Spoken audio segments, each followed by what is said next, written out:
Well, hello everyone, and welcome in. Once again, we've got a program here tonight I know you're really going to enjoy. Awakening After the Watchtower. We got a good friend. We've got a good friend, Eric. He's coming on tonight. Hold on one second. We've got some things going on here. We're just going to mute this person here on the phone. Hold on. Yeah, we've got, we muted him. But, anyways, you're on six screens. JW World News just ended. But now we have Eric. He's coming on with his program, Awakening After the Watchtower. So, Eric is normally from Rhode Island, formerly, I should say, from Rhode Island. Now he's down there in Nashville, Tennessee. So, let's bring Eric on. Say hello to Eric. Hello, Eric. Hey everyone, how you doing? Well, everyone's doing good tonight, Eric. I tell you, we got a lot of people coming in. So what I'll do is I'll reset the phone and then I'll put the link up where people can come in and talk to you. Okay. Sure, sounds good. All right. Just go ahead and talk for a few minutes and I'll get that done when you're talking. Okay. All right, thanks, Rick. All right. Actually, if you guys don't mind, I'm just gonna set it up on my YouTube so I have the comment section. Okay. Anyways, how's everyone doing tonight? Let's see who we got in here. Um, Aaron Hubbard, Aaron Hubbard. Aaron, he's the first commenter. And then we got Dallas and Beverly says second, but I don't know. Dallas was said hi, everyone before her. Who else we got here? We got John Marciano, hello, and Keith Silver. And I think I heard Keith Bush tonight too on Rick's show, and he asked me if I'm on tonight. So hello to Keith. Oh, here's Shaq Composer. Hello, Jerry, my good friend. Stephen, hello. Let's see. Anybody else out there before I keep going? Anyways, I hope you all are having a good weekend. I'm doing all right. I'm still in a little pain with my ankle. I've had some problems with it. Poor Debbie Moore, she's in the hospital, and I believe she has cellulitis that's bothering her. I had the same thing too. I had a hematoma, which was most of my problem, but I had a skin infection, cellulitis as well. So we both had that, but I didn't have it as nearly as bad as her, although it's still affecting me and it's still red. She's really battling it. So our prayers and thoughts are, if we could put them with Debbie. She's a good woman. I love you, Debbie. Let's see. Justin Florenzio is here. Stephen or Stefan, I'm not sure which. And yeah, that seems to be everybody. But anyways, I wanted to give that shout out to Debbie. We love you if you're listening, and I'm sorry that you're in so much pain and just your circumstances. You know, I was thinking about I was thinking about people I know, whether it's I don't know many people anymore because of being isolated from the witnesses, but I have this community, and that's a lot of people, and a lot of us are. Everybody is hurting in some way. It's almost like it's hard to help other people around you when everybody is hurting. Uh, nobody is. Am I trying to say here? Nobody is exempt from pain and suffering, or whether it be psychological pain or whether it be physical pain. Everybody's experiencing something. Everyone's going through something. It made me think that it was like a dark world, and I got to a dark place for that reason. Just thinking that how can humanity help each other when they can't even help themselves? A lot of us are sick from what the government's done to us over the years, but wow, I don't know whether it'll make a change or not, but it certainly seems pretty cool. I won't get too political, but not even talking about President Trump, but his the fact that RFK is in the his staff to be in charge of the FDA, I think, or something to do with the health administration. And he wants to get I heard he wants to get fluoride out of the water, and that's a beautiful thing. Um, Fluoride makes people docile. It actually hurts your teeth. It says it helps your teeth, but it actually does the opposite. And it makes, like I said, it makes people docile and kind of mentally lazy. Um, and the reason why I'm talking about that is just it would be a good thing to clean up anything that pollutes our mind. And isn't that what we were a part of? We were a part of an organization that polluted our minds with, uh, sowing in some truths, half truths, with mostly lies. Shoot, I can't really think of much that they told the truth on, but they did tell the truth on some things. Otherwise, if everything was a complete lie, they would have no power. Hi, Ruby Quinn. Nice to have you on. Um, but yeah, um, I guess what I'm going to move to subjects a little bit and just talk about the governing body update. I'm not going to play the video just because I don't know, it's kind of boring and there's not really much. I'm looking for my remote. There's not much to be gained from it. Let's see, who was it? It was Garrett Loesch that gave it. He talks about the storms. Finally, it's been some time. I want to say about 5 or 6 weeks. Has it been more than that since those Hurricane Helene hit? The first one, and then the other one. I forget the name, but they hadn't mentioned it. And they mentioned it in their publication real quick, I think, of some sort. So they released something online. But then they put it in their governing body update. And I just found it absolutely horrific that they said that, let's see, the report was that Storm Boris hit Central Europe and hundreds of our brothers and sisters were displaced and received relief aid. Well, thousands, not hundreds. My bad. South Africa has droughts, and they have about, let's see, from whatever storm that was, and they have about 10,000 of our brothers who got relief and who are without a home.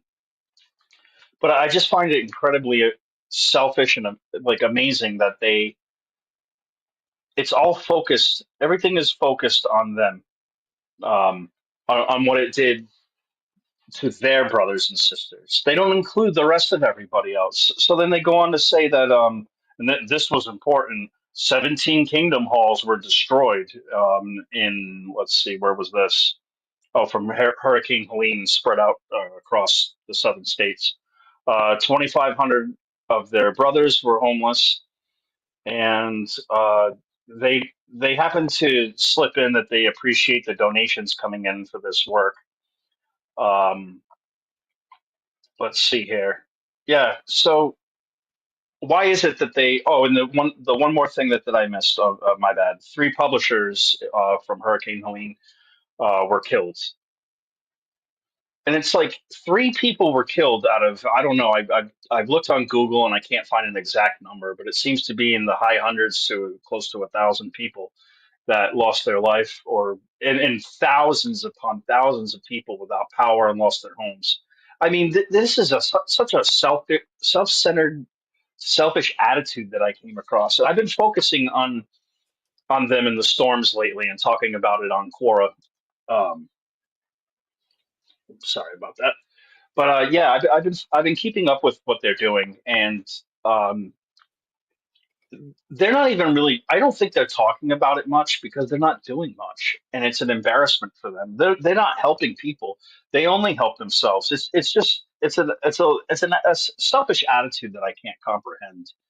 Um, how do you like I've heard stories on Reddit where other Christians are, back when Jehovah's Witnesses were giving back when Donald Trump was the president, his first term, um, when he was giving away food through COVID or whatever, the Jehovah's Witnesses took the credit for that, but then they abused it and they lost the right for it, and they turned down people who were of other faiths.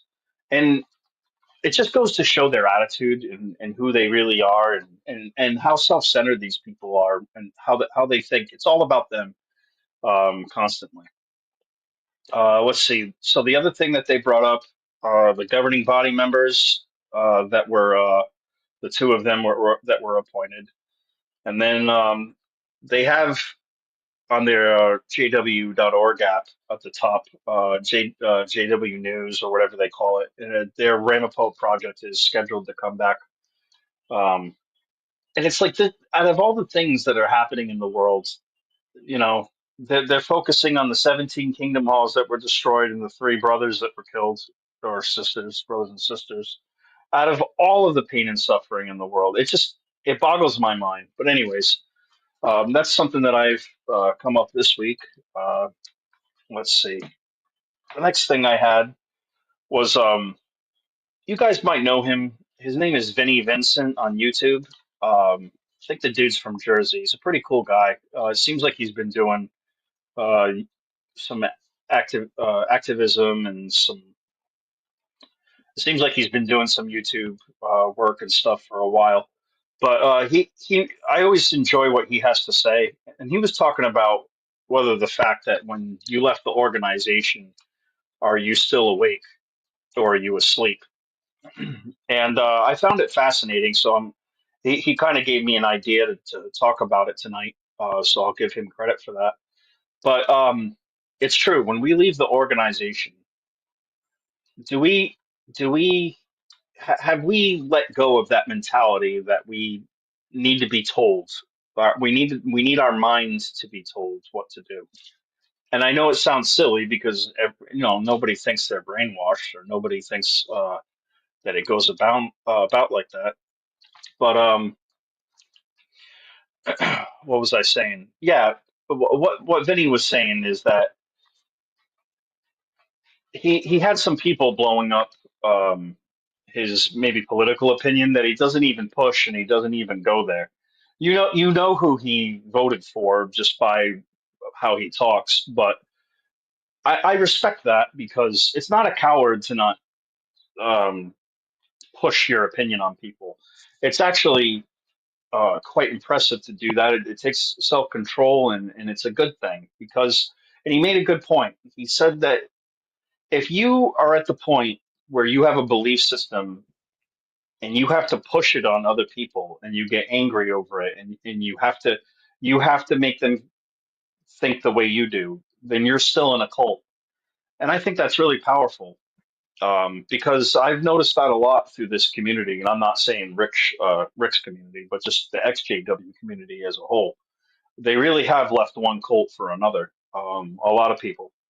And it's not so much the religious cult. It seems to be more of the political cult that they follow. Now, people who, if anybody supports Donald Trump, it gets thrown back at them that you left. Oh, you were a Jehovah's Witness. You left one cult for another. But see, there's a difference between maybe supporting some man's ideas or somebody's ideas, and there's a difference between um, believing everything that you're told by somebody, everything, and defending it and getting angry. If you're getting angry over your beliefs, whether it's religious or political, and you're pushing it on people, I have to agree with Vinnie Vincent. You're still in a cult. You still have that mentality where you have to dominate other people because us as Jehovah's Witnesses, we did right. We knocked on their doors, telling them that their faith was wrong. Um, we we say I don't know. For myself, one time we had a car in the shop and it kept getting bounced back. It kept having problem after problem. I worked on it. Another guy worked on it, and we both worked on it together like 3 or 4 times until the thing finally got out of our life. And I said, "Oh, it's that cross that's in the window. That's what cursed us." And he took high offense to that because he's a Catholic. But like me thinking, the Jehovah's Witness thinking, well, he died on a stake. So this is but like that is so stupid for me to ever say that. And I feel I wish I could go back to some of the people for the stupid things I've said, but we've all said them because we were all brainwashed to think that way. It took time for us to wake up. But anyways, um, let's see. Go back to my notes here. But yeah, there's something wrong with humanity where they feel like they have to be right, and I feel like that's huge with Jehovah's Witnesses. They don't even care about facts or anything. They just want to be right, and they just want to plug their fingers in their ears and go la la la la la and not listen to anything because they just want to be right. Um, they don't want to be right on a scientific or on a factual level. They just want their way of life or their thinking to be correct. And I see that happening to some of the people in the XJW community. Um, there's a lot of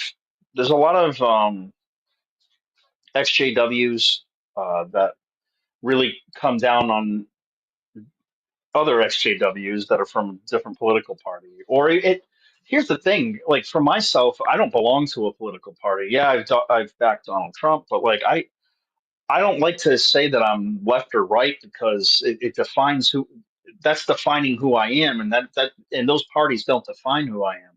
Maybe a little bit of both, but I don't really play that game. Um, in fact, both parties have something to offer on the table. But what's messed up is a beautiful person like Ruby Quinn, who um, I'm just going to use his name. I don't care. It's not Voldemort. Ron Pomo, bans her from her page, and he has the right to do that. He blocked her or whatever. Won't let her comment. But like, you have the audacity to come on to her show and pick her apart and blow her up and try to discredit her. But like, she's allowing you to have a voice and you're silencing her. And that sounds a lot like Jehovah's Witness stuff. And that's what I'm talking about tonight is just why are we still doing that? Why are we still disfellowshipping in a way? Not all of us, just some of the XJWs. Oh, hey Brad from Australia, what's up, man? But yeah, I don't know. I really don't understand what the obsession is though with having to be right. Why can't we just agree to disagree? One of the best little probably underrated sayings that are out there. But yeah, I have to agree with Vinnie Vincent. If you have to push your beliefs almost to make yourself feel comfortable, like you have to believe your own lie, then you're still in a cult. And I thought he made a really good point. Um, it's getting frustrating lately. I do a lot of activism on what do you call it, um, on Quora, and I know I talk about that all the time. But it's interesting to see how many Jehovah's Witnesses are on there that do damage control for Watchtower, and the levels that they're willing, or the boundaries that they're willing to go to lie. Um, I mean, can you believe it, folks? Like they're even like I'm fighting with Jehovah's Witnesses saying that they don't disfellowship somebody if they get a blood transfusion. I mean, how low can you go? And that's the thing with all cults. No matter what organization you leave or what you become after you leave Jehovah's Witnesses, if you have to lie or make excuses for your organization or your religion constantly, there's a problem. And I think it's something that has to that we should all be careful of. Why did he ban her? Bob Roberts, to answer your question, my friend Brad from Australia, he banned her on X on his page because of her political opinions. Maybe I think that's correct. So basically, you and I don't agree, so I'm going to ban you. And then he calls up on her show to tell her that I still don't agree with you, and he even said I don't like you, which was really shitty. Which is, you know what? Another side point that I wanted to bring out since I just cussed is that that's another thing about that we kind of have to let go from Jehovah's Witnesses, um, telling people how to speak, right? How would you guys feel like if I was to tell you that you can't call into this show unless every other word or every at least after 10 seconds there was an F bomb that dropped out of your mouth? That would be ridiculous. Why would I ever tell someone to swear? Well, it almost feels the same way when people tell you not to swear. I know that there are some people on here that don't like bad language, but the thing is that it comes to a point where, like someone like myself and Desiree, we were so micromanaged by the elders, so micromanaged by our families, by our friends, everybody. I mean, we couldn't do a GD thing without getting in trouble. It's just like any little thing. And at some point, when you leave that, why do you want to go back to someone telling you that you should or shouldn't swear? I personally do, I personally don't believe it's a sin, but I think there's class in swearing having a place and a time. You know, I mean, I don't think my audience would really care for me, and I wouldn't care for someone else if every other word was the f bomb or a swear word. But yeah. Anyways, that I just was thinking of all the ways that we're micromanaging things that we were taught from Jehovah's Witnesses. But that's a Christianity thing too. Um, a lot of religions see swearing as a sin. I think where was it? I worked at a body shop and in Tennessee, and the good old Bible Belt, and I did a paint job, and it came out really really nice, and a fly landed in the fender, and I tried to pick it out, and some of the wings stayed in. So it's just natural. You're like, ah, you know, I yelled it really loud. I guess it was loud enough for the owner's daughter to hear, who's a Christian. You know, even though I was in the spray booth, because usually that's soundproof. But she said, "Oh, Eric, we're a Christian family here. We don't cuss." And I'm like, "You don't cuss?" I'm like, "But I've seen you disrespect your mama out in public, yelling at her." I'm like, so which are you worried about my straw when you have a rafter? I'm kind of I guess a jackass, and I just say what's on my mind when people are being a jackass to me. And she just gave me this look, but I think my point was made. Like I think the most important thing about words is intentions and how you mean to use them. If a carpenter hits his hammer and says the F word or shit, like, come on.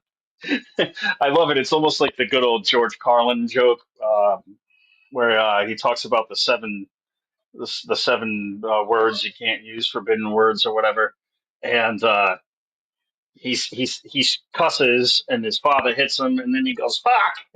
Sorry, and it just, you know what I mean. It's just the natural reaction, but I think that's something that witnesses or ex-witnesses, all of us, including myself. Well, I cuss like a sailor because of the environment I've always been in, being disfellowshipped twice, working in an auto body shop, working at a boat yard for 3 years, 4 years. I worked at a boat yard. Yeah, you're around the most raunchy guys you'll ever meet.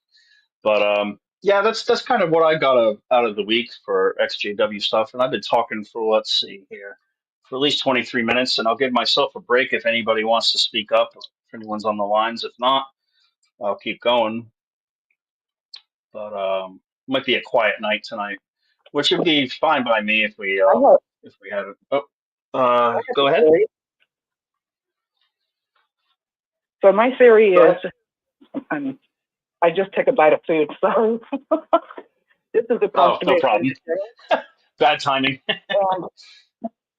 And so when we were in the organization, being wrong about anything almost will lead to our eternal destruction. Oh, hey, Linda. So I didn't know who it was. yes, yeah, this is supposed to be Linda James. Yeah. Hi, Linda. I recognize your voice once you were talking. Sorry. That's cool. So it's as we go along in our healing journey, it takes time for us to shed these different characteristics and habits that we've had, and that might be falling over into the area of our choice of politics. And so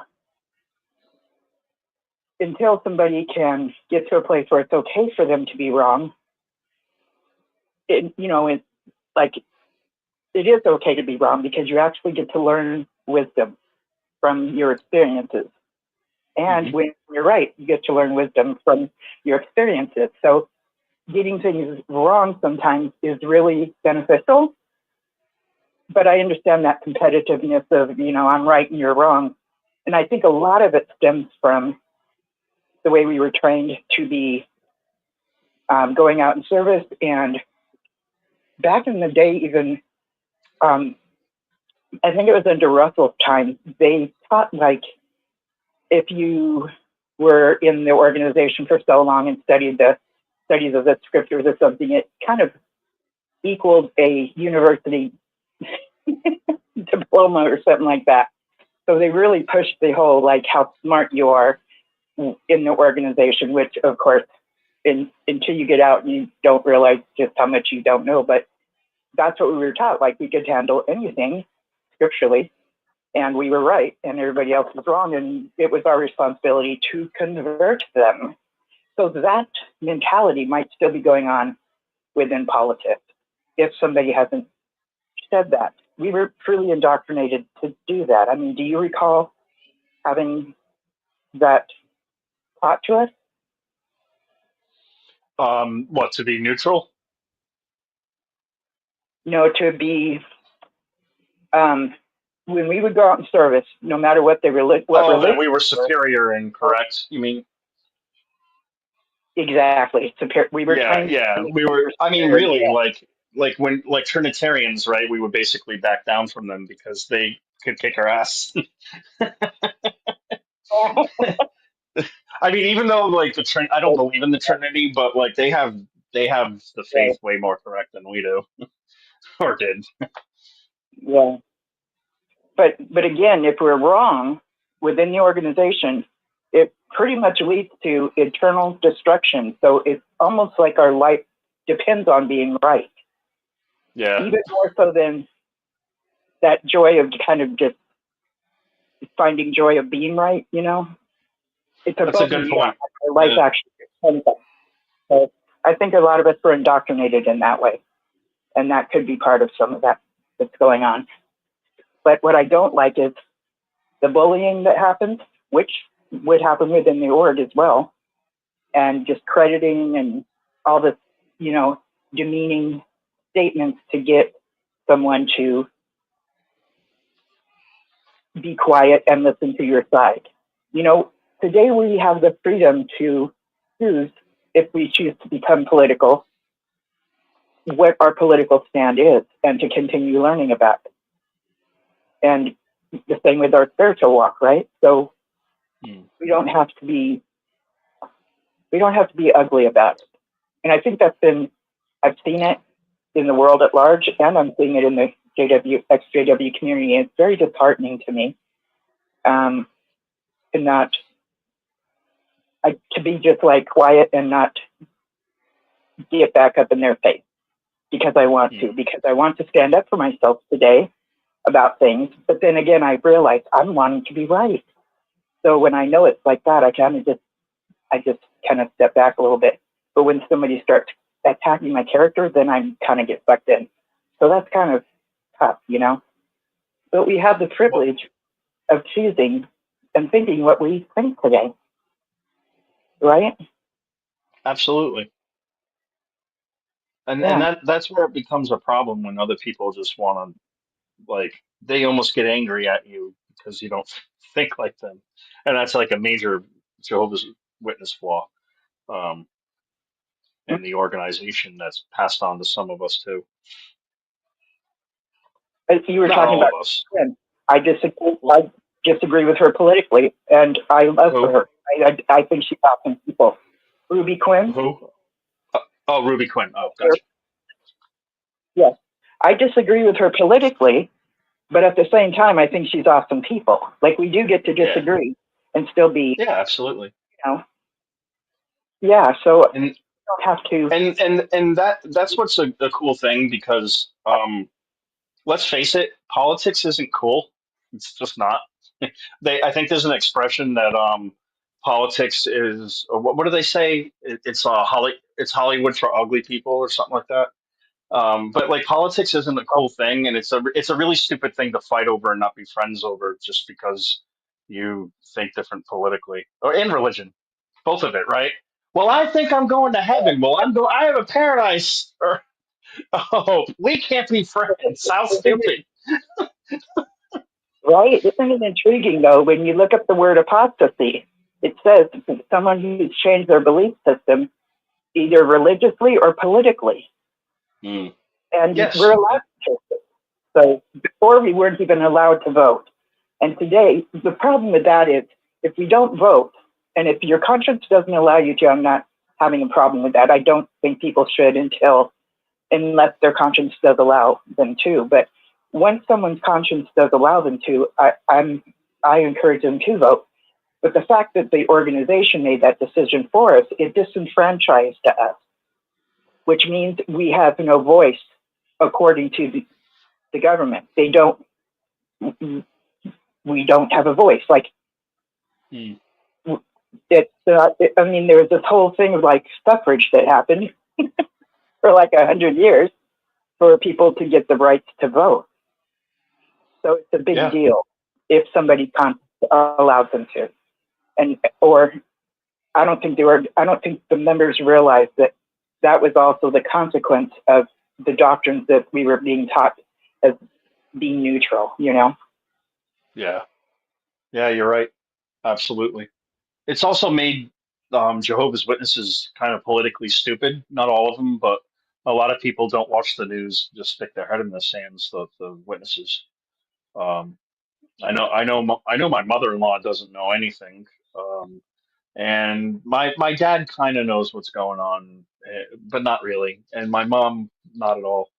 I'm not. Yeah, my father-in-law, not either. I don't know about everybody else's families, but they don't really tend to get involved with it too much, so they don't know. Even if they were to decide to go to vote, if they haven't been following anything, they wouldn't know. They wouldn't know what to do anyways. I know that it took me a long time to just figure out what Republican and Democrat was. Like I didn't like really understand the two parties until I left the organization, basically. Right. So, just go with what Well, rings true three. to you when you come across it, and what Yeah. these different people say about. The fact is, highly narcissistic people are in these positions. so, Yeah. so are Exactly. cult leaders. They're Yeah. So I think it's important culprits. not to get too close to any of them, really. Even President Trump, because Yeah. like really, because at some point it becomes man worship. Like I'm not going to put my faith Well, and trust in any man because anyone can change at any time. And let's face it, politicians have been failing us since the beginning of time, since the beginning of this country. I exactly. mean, we've had crooked politics for a long time. I feel like, and I still kind of feel like your vote doesn't matter. It changed. It was different this year because it was a landslide, but like every other year, it just like whether it was the Bushes or um, uh, Clinton or everybody else, they all had two terms except for Bush Senior. But Bush Jr. did, Obama did. They all had two terms, and it just seemed like it was pushed and meant to be.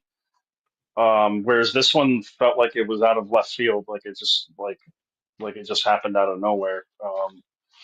It was more of surprising, I think, for a lot of people. Um, but anyways, I didn't Very I didn't mean to surprising make it to too me. political. Huh? There's another point I want to make. There's Sure, another go point I ahead, want to Liz. make is that when we were witnesses, we would find our identity in being one of Jehovah's Witnesses. And that turned out to not serve us well at all Yeah, once we got out there, and just trying to discover who and what we are and develop our own personality. So that can happen within politics as well. We can find our identity with whatever party we're associated with. And that can be dangerous too. So if somebody puts down, say, the person that someone voted for, they might get very aggressive because they might be taking it personally because they find their identity within their political party. Whereas yeah, it's something that outside of us, you know, it's not who we are as a person. You know what I mean? That makes right. sense.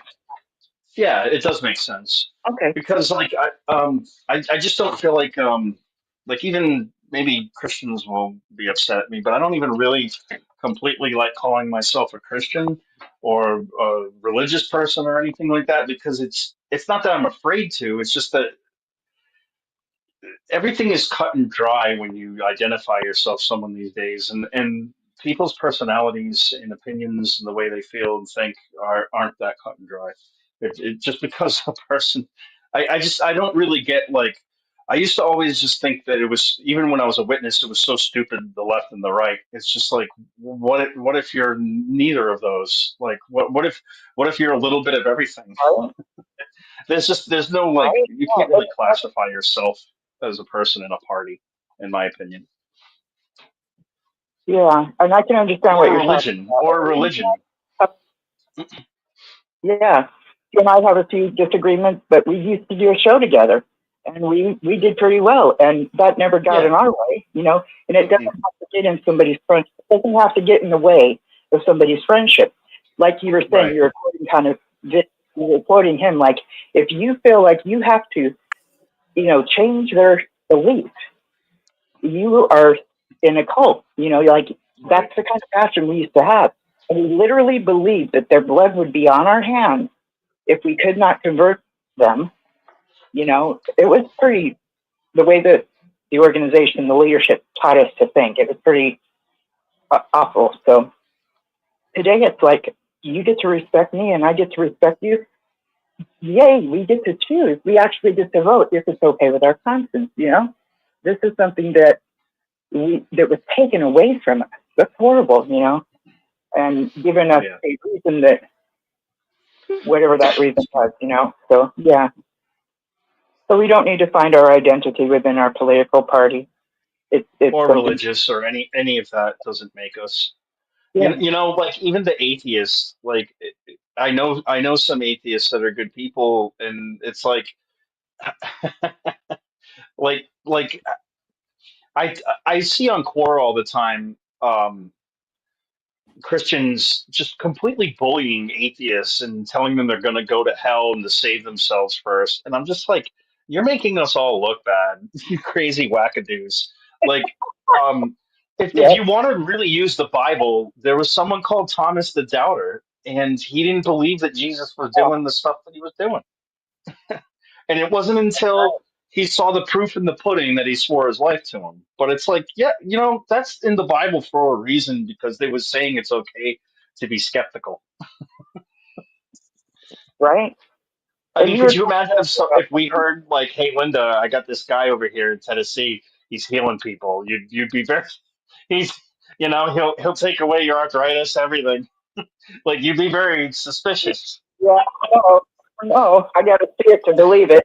And that doesn't mean that I'm, you know, there's some Yeah, things you need to believe.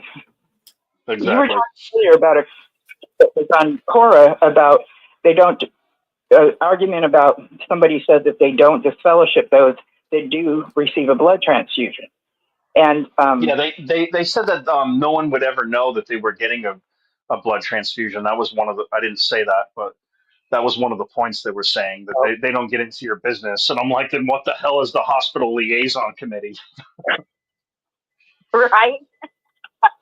So in the Australian Royal Commission, one of the big things that was talked about was that no, we don't disfellowship them; they disassociate themselves. Yeah, So you're right. technically, that's correct. People don't get disfellowshipped anymore. They've changed it to where what you've done has put you out of the group. So yeah, but you're You right. Why? decided to leave by your actions.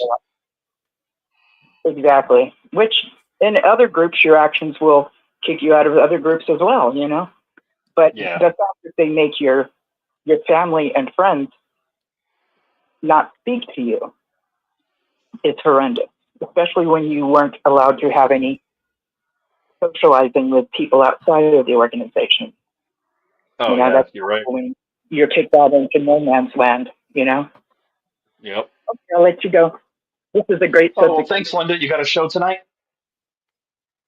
Yes, I'm going to be talking about that same thing, and I'm wanting to Oh, be cool. talking about how we are to respect each other, because we get to have this choice, you know? And on my channel, I don't believe that my belief should be pushed on anybody else to tell them they have to do it. We also, you know what I'm saying? I don't want to push Yeah. my viewpoint.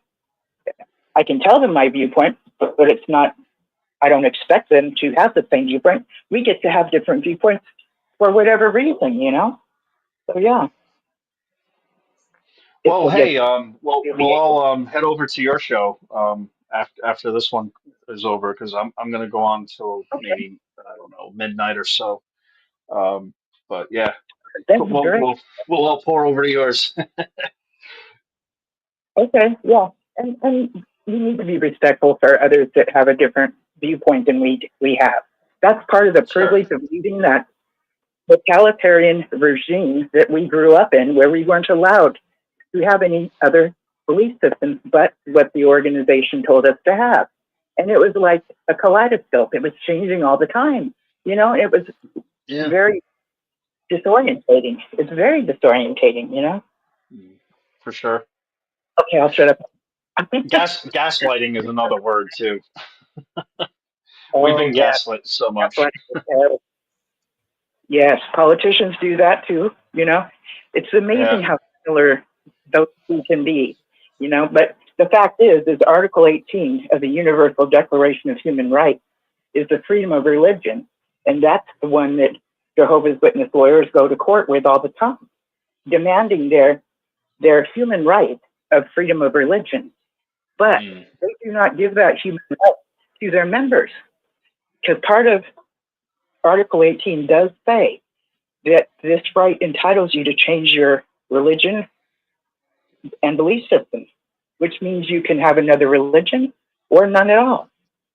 That's under the same human right as freedom of religion. But if we change our religion in the organization or choose not to believe anything at all, we will still be in a position where our family and friends won't be able to talk to us because of the way that they've been indoctrinated. That's not okay. That they get to demand their human rights but don't allow their members. And by the way, you'll find your human rights at the United Nations. That's where you find your Universal Declaration of Human Rights. I think there's no mistake that they've taught us to be scared crapless about the United Nations, the Scarlet Beast, you know?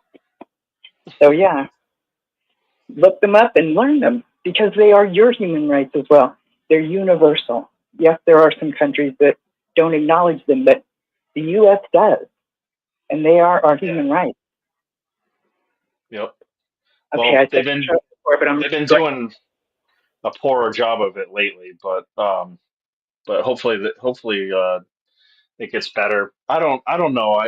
I don't mean to be a pessimist, but I feel like I hope World War III is unavoidable. I'm not. See, this is why I don't think like Donald Trump is my savior. I don't know if he can really fix all the problems that we have right now. I don't know if man can fix the problems we have serious problems in the world, and I'm not making about one side or the other. It isn't like about that. It's just that we have serious shit, and even somebody I as hear you. capable as Donald Trump could be too egotistical, thinking he can fix the serious problems that we're in right now. I feel like our country, and not just our country, but the world has been heading towards like a shitstorm. Pardon my French. Like something, like Yeah. something's being a narrative is being pushed to kind of collapse society, and if we can reverse that, great. But I don't know if we can. But and anyways, I don't mean to be too negative. I keep trying to keep it positive, but Well, it's just something that's on my mind sometimes, Linda. I don't blame you. It's on mine too, and I believe love is louder than. Yes, it conquers all, never fails. Um, and I have never seen political parties so divided and Yeah. just so pitted against each other as I have over the last, I don't know, it's been a while. So that's being done 8 to 10 on years. purpose for us. Yeah. So we can reverse that by having respect, agree to disagree, because somebody else has their human right to have their choice, and so do I, and so do you. And our love can be louder, and people will hear and see our love for one another, despite of what religion they are, despite of what religion or political standing they take. So that's something that we as people can turn this around. I just believe that. Maybe I'm just a tree hugger and have flowers in my hair, and but I just No, well, it's the way humanity should be. It feels like something's always in the way of that. But I agree with you. I don't think it's just a tree hugger thing. I think it's what we need. We need world peace. There's no reason for all of us to be fighting. There just isn't. A lot of these wars are funded by people who have interest in it and make money off of it. that's what war does. It's a moneymaker. Yeah, it's a That's exactly what moneymaker. it is. It's yes, a business moneymaker. So is The religion. the You know, Cheney's are Republicans, I think, and they're like some of the worst, like war. I don't know if I call them war criminals, but basically, I forget what the expression is, but they're always wanting to go to war, lobbying to go to war with some country because they profit from it so much. who was that you're talking about? The The Cheneys, Dick Cheney and his and Liz, his wife. oh, I see. Okay, Yeah, they're okay, they're like they're yeah. warmongers. They have a bad reputation. Was it the Bush administration that he was involved with? And that yeah, they're psychos. Could They be. profit big time off of war. They're war profiteers. That may be so. Yeah, I haven't seen that, but that doesn't mean that it's not so. I just haven't seen that. Yeah. So Yeah. what we learn is what we learn, and then when we vote, we would vote in what is in our best interest. You know, so Mm. that's okay to do. Yep. Alrighty, I'll talk to you later, and I'll see you later on Thanks, when you Linda. drop it. Thanks for calling in, hon. Sure, I'll talk to you later. Bye bye. All right. Well, that's Linda James, a pasta babe. And she's got a show coming on in a little bit. She didn't say what time, I don't think, or I didn't listen. But thanks, At, Linda. Good at having you 9 on. Pacific Standard Time, so that'll be in about an Okay, hour. Yeah. Okay. great. Bye. All right. Well, we'll see you there. Oh, that's Linda James. Yeah, we used to have a show together until Wyatt Earp blew it up. But anyways, is anybody else on the line? Did someone want to talk? We've been talking for a little bit. It seems like it's a slow night tonight, which is okay. No problem with me. Let's see here. We got Dehydrated Nurse on now. We might as well say hello to everyone. Steen one. Am I missing Rebecca Wise? Hello, Rebecca. Too bad I don't see Debbie Moore here. I hope she's okay. Jennifer M. Uh, Cat B. I think that's everybody. Well, anyways, let's see. What do I talk about now? Let me get my old notepad so I can get back on track. Yeah, so we were talking about. Oh, I got a guest on. Sorry. Here's Ruby Quinn. Hey, Ruby, how you doing, hon? Doing good. How are you? Not too bad. Yeah. Just wanted to hop on really quick to give you support for your show. I love your Oh, show. thanks, hon. Thank Yeah. you. And I'm glad you covered this subject and everything that you've mentioned so far, especially what Linda mentioned. I agree 100%. I think that we shouldn't let um religion or politics get in between friendships and relationships and things like that. um like you said, we need to have an open mind, we need to entertain other people's opinions, perspectives, etc. Like, never shut down a conversation or an idea just because you disagree with it you know Hmm, I agree um with that too.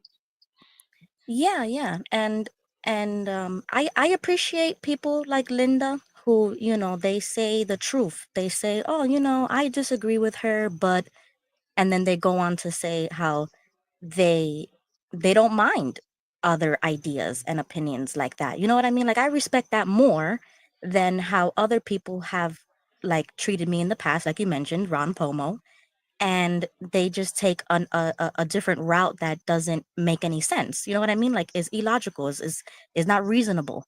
But I appreciate people like Linda. I appreciate people that do disagree with me, but they don't let that get in between. You know what I mean? Like, she still comes on my Yeah, chats, she still comes on my channel. There's a mutual respect there. You know what I mean? right, exactly. Yeah, so And I and think no one's censoring each other in that regard. Whereas with your situation with Ron Pomo, I just find that very irritating because, like on Quora, every time I post a question and people answer on it, a lot of Jehovah's Witnesses, they disable the comment section, and it's so infuriating because they'll ask you a question in their answer, but you yeah, can't answer it back because the comments are disabled, and it's just like it's such a cowardly thing to do. It really is, and that's right. what he did to you. And I can't stand any of that mind game crap. It's like, dude, you don't have to agree with me, but then just don't say anything and leave it alone. But no, you want to say something and then boom, run away. And you It's know, that's not cowardly. the I call it cowardly. Sorry. yeah, it is. No, it is. You're absolutely right. And you know what? That's not the first time, and it's most likely not going to be the last time. Yeah. So I have, prepared myself. I have thick skin. And, like this past election has everybody feeling differently, and I understand it. And it happened to me again. I'm going to talk about this on Tuesday night on my own show. But I mean, everybody's going through it. You know what I mean? So you just have to Mm. give people grace. We need to have a little bit more understanding, and we just need to listen to each other a little bit more. Instead of censoring, instead of blocking, instead of doing those things, we just have to extend a listening ear. And that's the intention of my show. That's the intention that I have on all of, wherever. It could be on Discord, it could be YouTube. It doesn't matter to me as long as you are willing to debate your ideas, discuss your ideas, share your ideas. We shouldn't be afraid of that anymore because when we were witnesses, we wouldn't dare talk about these things or think about these things, Right. let alone tell a friend, "Hey, how do you think about this selection?" Like, no, that would never come up in conversation. And so now that we're out, we shouldn't take this type of mental freedom for granted and just like remove ourselves from certain topics that make us uncomfortable. We should actually like be purposeful, like do it on purpose. And we should be intentional, and we should educate ourselves, and we should take the opportunity that now that we have freedom to actually vote or talk about these things or become opinionated in whatever field it may be. Do it. You know what I mean? Like, don't stop yourself Mm. just because you don't like someone, or this rubs you the wrong way, or like it makes you uncomfortable. Like, I'm done with that. You know what I mean? Like, I am so done with that. I'm never going to let somebody tell me how to feel, what to think, what to wear, how to talk. Like you just got to be yourself and be confident in yourself. Exactly.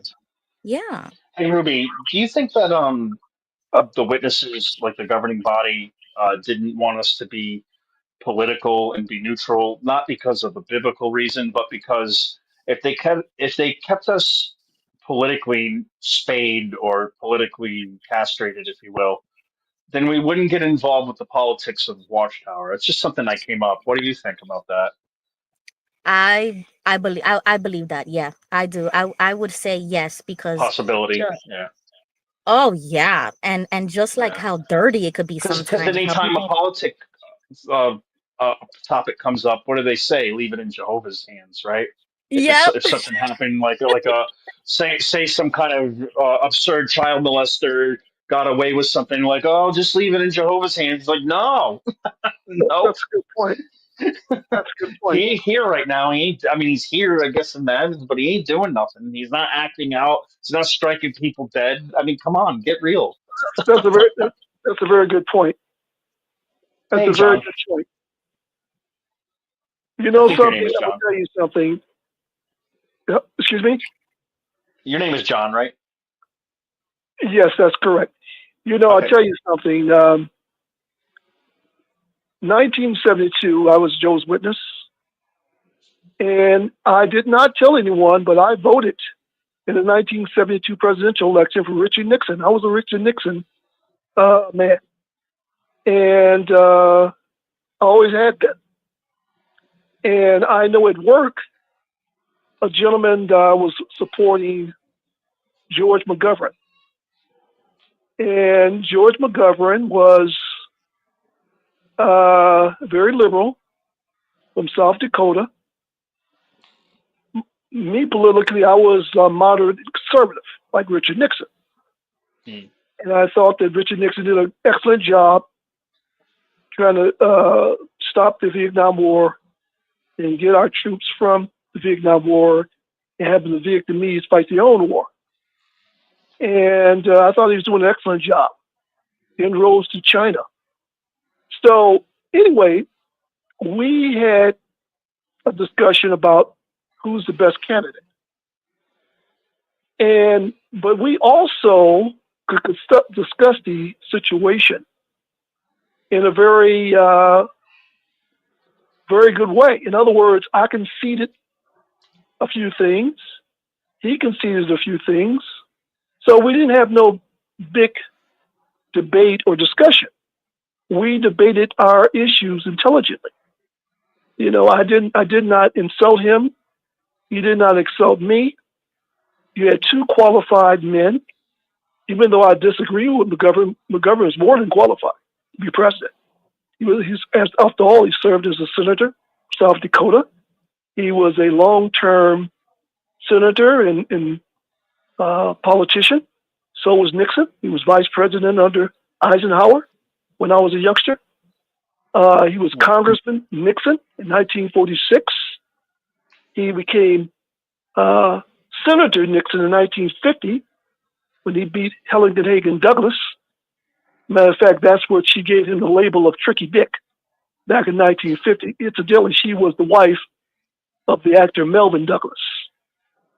So these men had experience as public servants. They were more than enough qualified to be president. So we were on equal footing. However, I thought my guy was more qualified. I mean, he was already President Nixon. And as a matter of fact, he won 49 out of 50 states. He won all 49 states.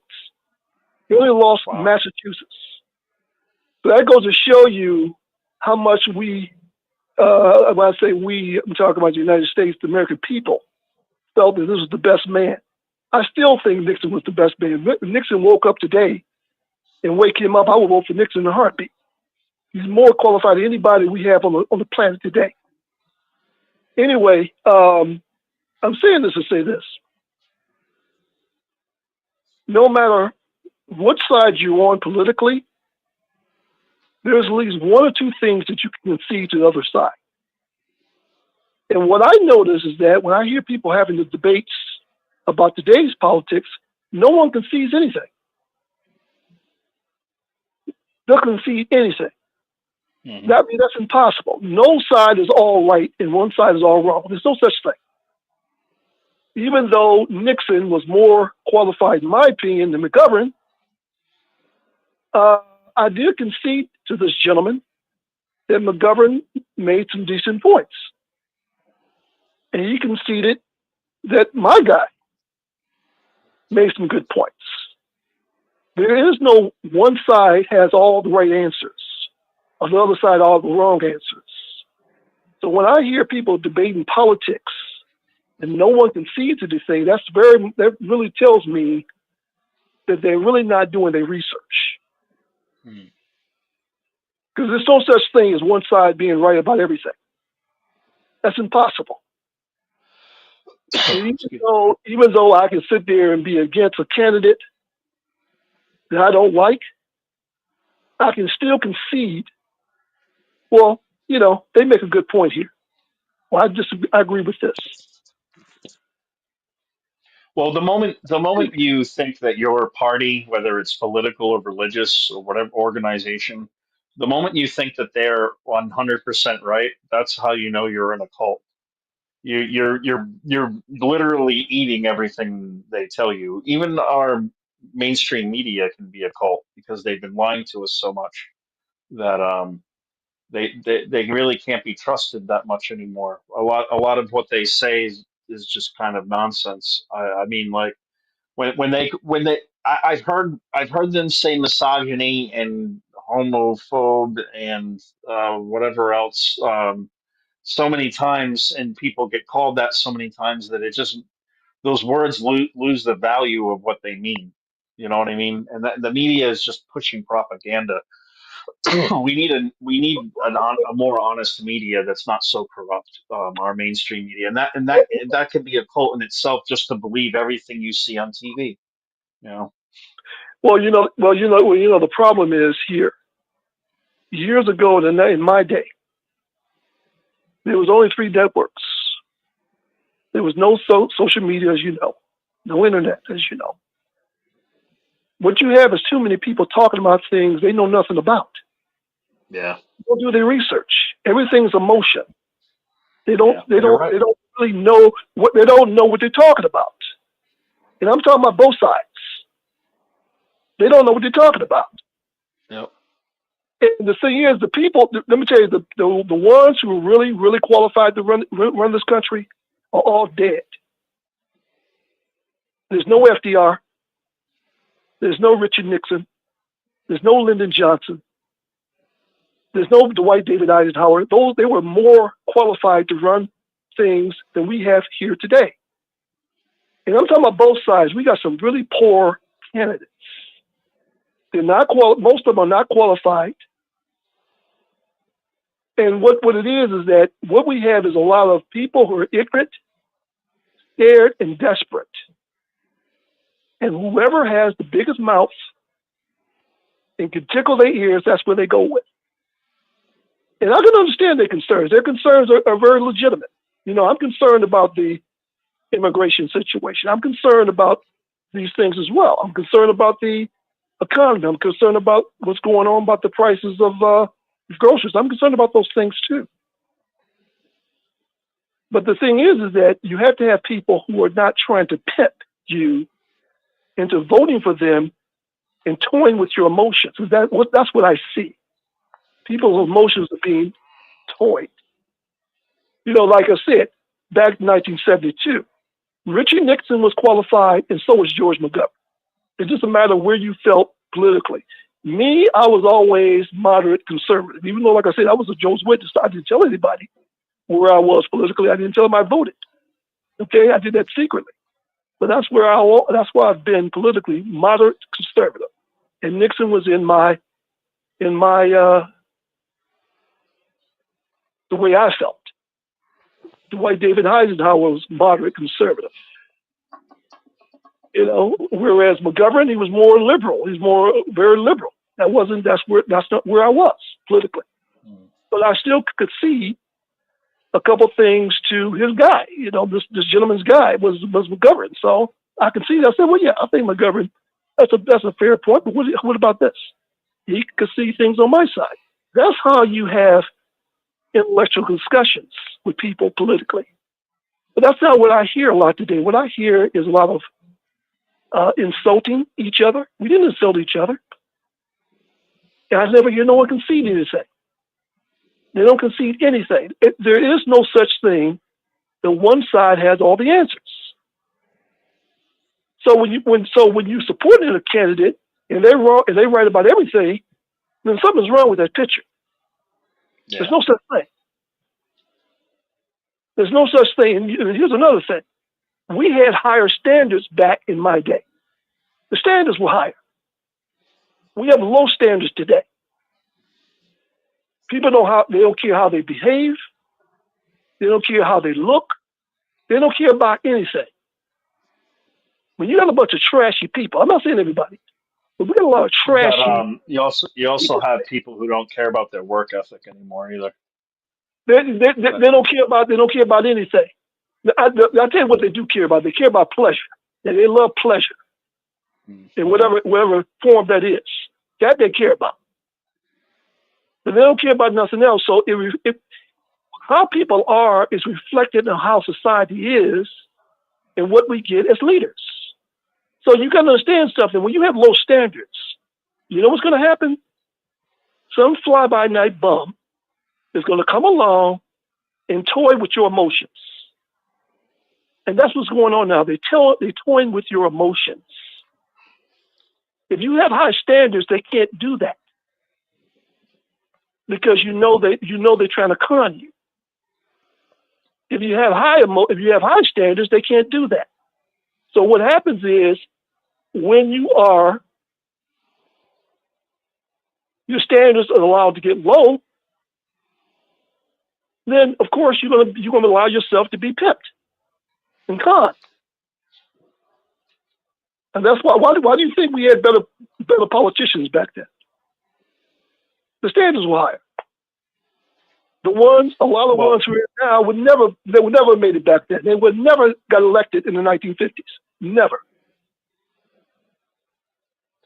The standards were higher, but they still did the same mind control um, games that they do today. And the problem is that they were much more effective at controlling people's minds back in the 60s and the 70s than they are now. The information age and the age of having a camera everywhere has destroyed uh, media basically from lying to us anymore. If the Kennedy assassination would have happened in our modern day, we would have known exactly what have happened. Basically, they would have had a much harder time hiding what Oh, what sure. happened. I agree with that. I'm not a conspiracy theorist, They're able to use very but simple camera tricks and just I will. feed the audience crap, and the people bought it. Right, right. But I will say this. There's three conspiracies that I do think have merit.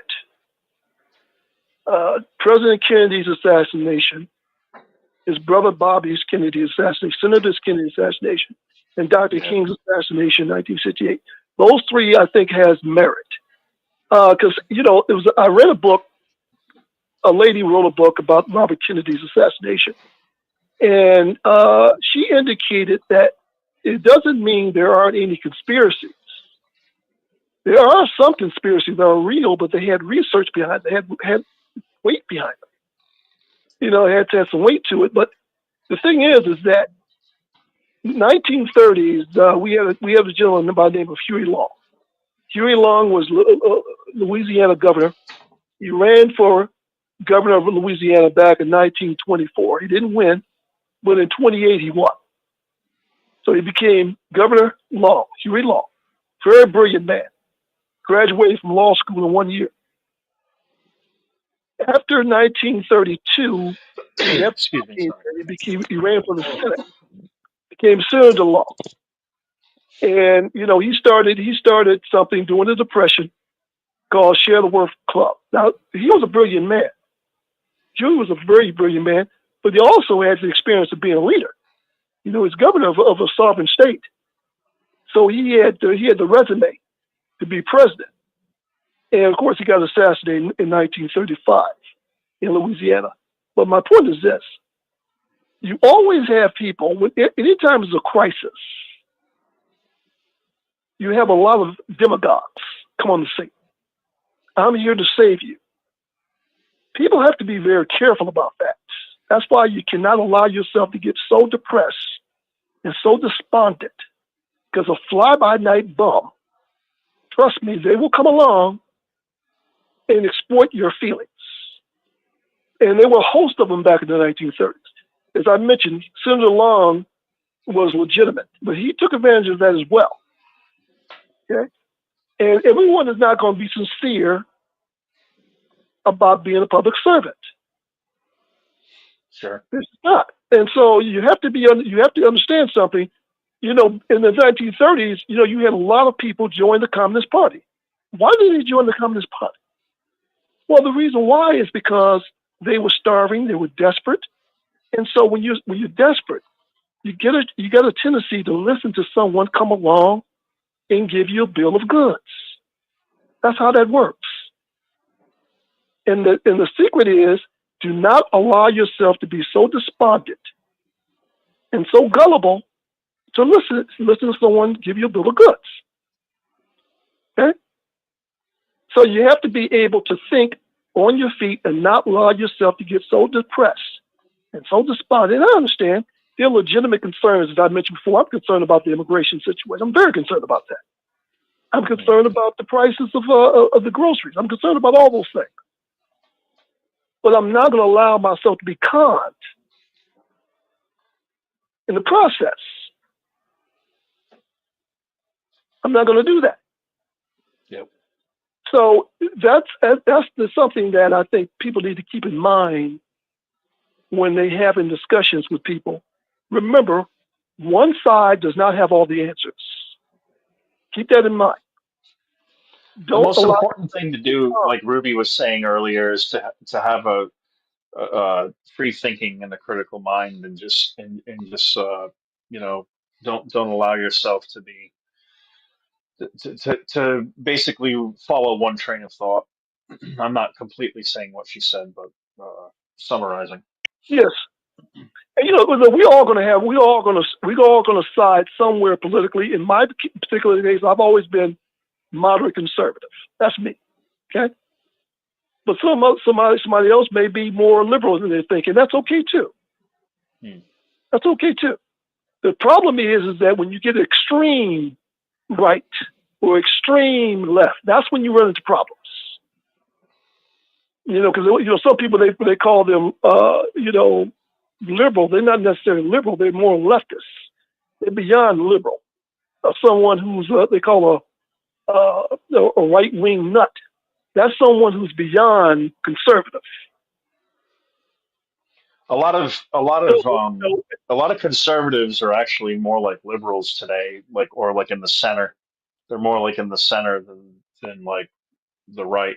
It's just because the left has gone so far left that they have pushed the standards away. So like a lot of people have jumped ship from that party, or just swing yeah, more conservative because of those shifts. well, yeah, It's an interesting time we live in. But anyways, yeah. Well, the thing is that the term liberal, a lot of people don't know what the term means. For example, Lyndon Johnson was a true liberal. Robert Kennedy was a true liberal. However, they would not go along with the woke theory that we have today. They would not go along with DEI.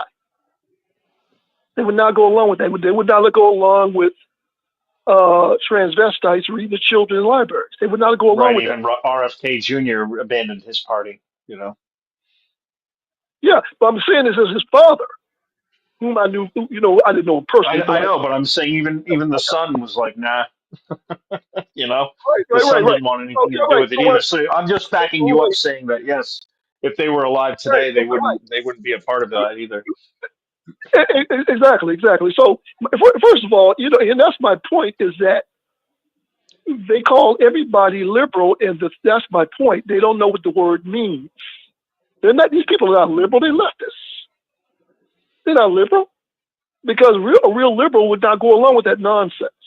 So when you see a lot of what they call progressives today, these people are not liberal. These people are leftists. They come up with all They're these progressive. wild ideas, They're and really, progressives, that's the reason why. Right, and that's the reason why they lost. To be honest right? with you, that's why they lost because people don't want to hear that nonsense. Okay, Yeah. so the thing is that if you got a true liberal, you can get along with a true liberal because they're only going to take it so far. And again, um, Eisenhower, when he was president, what he did was took the liberal ideas and modified them. Hmm. Nixon was a moderate conservative. The only really conservative really came along, I'm talking about, well, in the 1920s, they all were conservative. Calvin Coolidge, Harding, all those guys, Hoover, all of them were conservative. Conservatism didn't make a comeback until Reagan came along in 1981. But Nixon was more moderate conservative where I'm at. And so it's a situation where a lot of people are using terms they really don't understand. And so they try to simplify and say, well, they're liberal. Well, no, they're not, because if they were liberal, they would not be for the woke theory. They would not go along with DEI. They would not go along with transgender or transvestites reading the children. They would not go along with having men planning for the operations to become women. They would not go along with that nonsense. They just wouldn't. So when you call them liberal, that's not what they are. These people are leftists. Sure. Okay, and which means they are extreme. It's like you got the left wing nuts, you got the right wing nuts. And you know what I do? I put them in the gutter. You know, President Eisenhower made a good term about politics. He said politics is like a bowling alley. The main people are in the center. Okay, the gutter is where you don't go. In other words, if you're going bowling, you're not going to throw the ball in the gutter, right? You're going to throw it down the middle so you hit the pins. Well, that's the way it is with politics. You got people in the left gutter and you got people in the right gutter. So when I'm listening to people talk about politics, I can tell where they are. I can tell whether they're in the right gutter or they're in the left gutter. And I don't listen to either one of them. Because reasonable people don't talk that way. Reasonable people will give and take. They will concede things. Like I did with that gentleman back in '72. I was for Nixon, he was for McGovern. It was give and take. So when they talking all this nonsense and they just one side is all right, one side is all wrong. I already know what gutter they're in. Either the left gutter or the right gutter. Because if you listen to people in the left gutter, anybody who's conservative or anybody who's on the right, they're all wrong. If you talk to people in the right gutter, anybody who is a liberal or leftist or whatever, they're all in the same category. And that's not true. It's not true. As a matter of fact, Nixon, they talk about this. Here's the thing that people don't understand. A lot of Republicans, they're talking about, I'm against all these agencies. Well, Nixon, he came up with one of the agencies. He created one of the agencies back in '71. He created one of the agencies. A Republican president did that. But see, they don't know their history. They're talking about, you can't go by the 21st century, these last few years of the 21st century. You got to go back to the 20th century. They encapsulate the whole history of the political scramble. You can't just go by the last 4 or 5 years, 8 years. The thing is, though, John, is that that's the past, and you have to agree with me that the political scene has changed completely, and the past ain't going to get us anywhere. We can only move forward with the changes. Love him or hate him, Donald Trump has changed politics. He has. It's completely different than it ever has been. I'm not saying it's for the good or for the bad, but I'll let you all come to whatever conclusion you want to come to. But he's definitely changed it. He's called out the media for being corrupt, and I'm sorry, but they are corrupt, and I'm fine with saying that. If there's anybody that disagrees with me and wants to talk about it, that's fine. But the is definitely corrupt. Well, I got a phone call coming in from Sparky. I'm afraid if I take it that it'll disconnect my show, so I don't think I'm going to. Okay. Should I continue? No. What I. Well, anyway, I'm going to interrupt you for a second, John. Sparky, if you're there listening, because I see you in the show, I see that you called. Hope everything's all right. If you're trying to get in, let's see. I can get you the phone number to Six Screens if that's what you needed. I wonder if everyone can hear me okay. I don't see anything going on in the comment section. Hey JP, you've been sitting here for a while. Is there anything you wanted to say, brother? I can hear you. Probably chilling.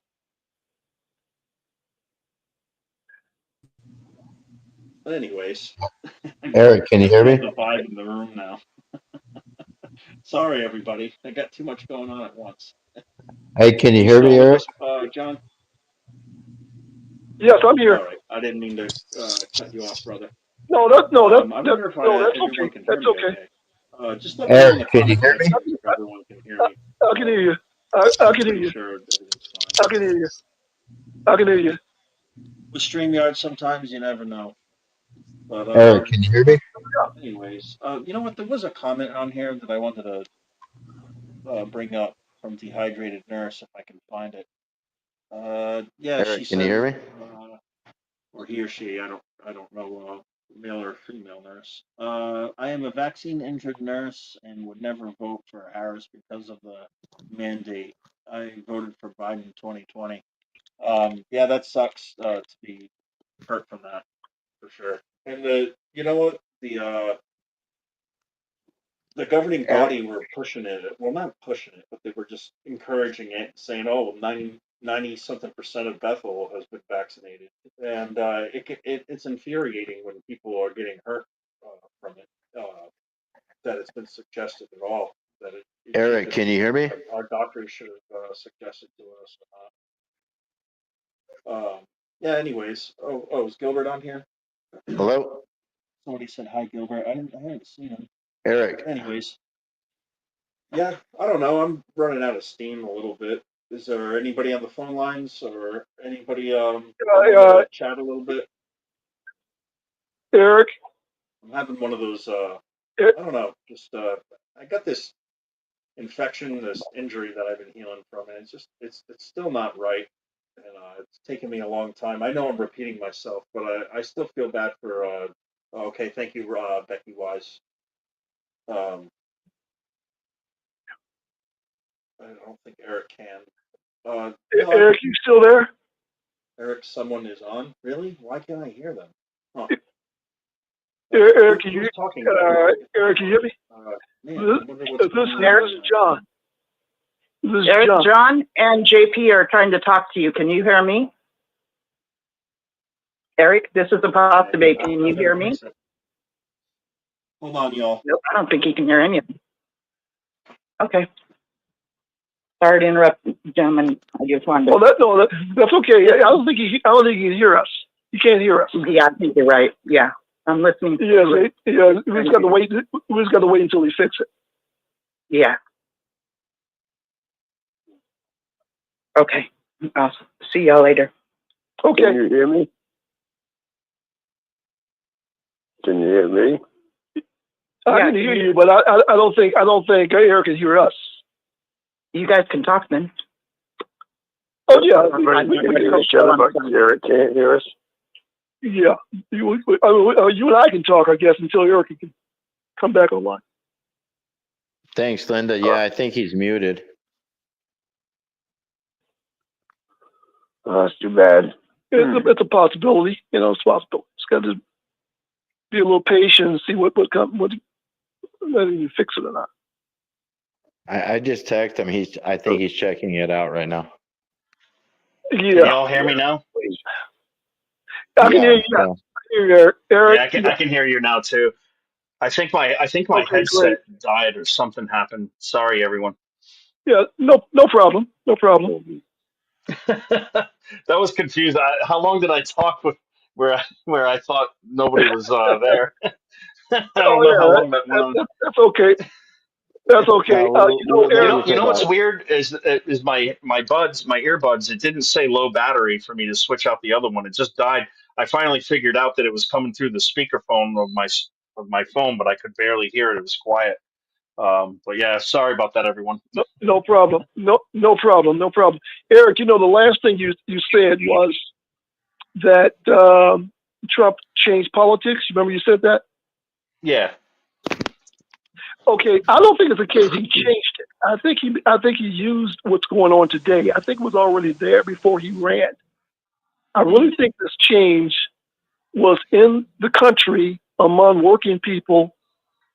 The anger and the disappointment was already there. He came along and took advantage of it.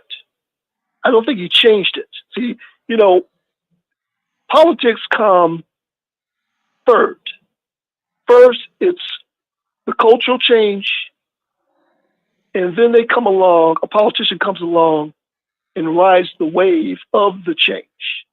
So he didn't change it. He just rode the wave of the change. It was already out there. It was out there back in 2015, 2016. He just came along and rode the wave. But he didn't change it. Politicians don't really change things. They just come along. It's like, for example, FDR during the Depression, that was already there. He just came along and presented policies that would enable us to get out of the Depression. Oh, of course, we didn't get out of it until after World War II, until we were in World War II and started making war materials. That's when we came out of it. But he did his best to try to come up with policies or solutions to our dilemma. But politicians don't change anything. They just come along and ride the wave of the change, of the culture change. Hey, John. Makes sense. Dehydrated Nurse says you sound like a little like Bill Clinton. What do you think? Can you do an imitation of him? I kind of agree with her because you kind of got that raspy and like twang a little bit.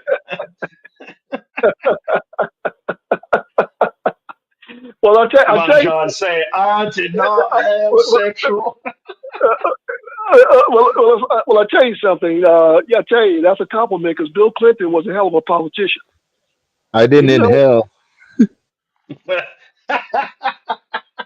Good one, JP. A hell of a politician. Yeah, he was a good liar. Pretty good liar. Well, I'm gonna tell you something. To be perfectly frank with you, it's like President Nixon said, all presidents lie, and that's true. Yeah. You don't lie. You have to do some lying. You have to do some lying. We'll see what kind of president or politician Bill Clinton is when the Epstein tapes or files are released. If he's on that, our opinions of him might change quite drastically. Oh yeah. Well, I'll tell you something. You know what? The thing is, Which I already think he's on there. But anyways, that's that's allegedly, of course. Well, far as morally, he's always had low morals. So I'm not going to hold him on that because, we didn't vote for him because he had high morals. We don't vote for anyone for high morals. So as far as morally, yes, he has low morals. He's always had low morals. But as far as him being administrator or public servant, he was an excellent public servant. He was an excellent governor down in Arkansas. So that's what we vote for. We vote for people who are qualified and got experience and understand how to be a good public servant. And that, it's like, for example, like I said, I've always been a Nixon man. I voted for him and supported him. I was disappointed with the Watergate situation. I think that was stupid what he did. That was stupid. But regarding him being qualified, no one will ever say Richard Nixon was never qualified.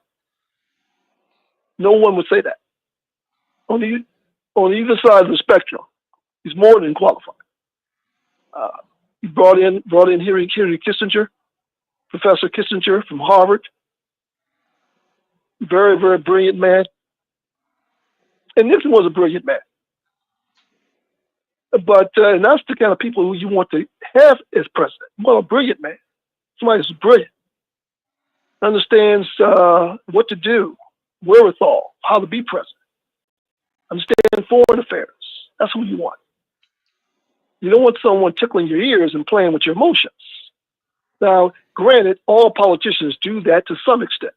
That's part of being a politician. They all do that on either side. But you also want someone who has experience. In other words, if you are, like, for example, you indicated that you had some health issues. Okay, I'm sure you're not going to go to a plumber to handle your health issues. You want a professional doctor, right? You want someone who knows medical, has a medical experience. And that's the same thing with anything else. You want a professional. And Nixon was a professional politician. That's what I want. I want a professional politician. I want somebody who knows, who has experience and have done this. I want somebody who's been a governor. I want somebody who's been a senator. And I don't want a politician. I don't want a politician. No, I'm done with politicians. I want a businessman. That's why I like Trump, because he's a businessman. I'm done with the politicians. Just tell stories. That's all they do. They bullshit. They just bullshit you to death.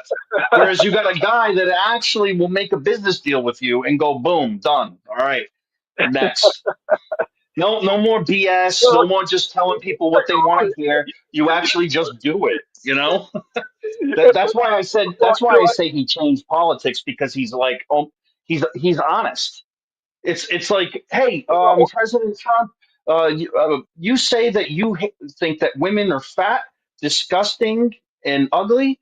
Only Donald. I mean, what does he say? Only Rosie O'Donnell. I only said that to Rosie O'Donnell. He's honest. He's not a bullshitter.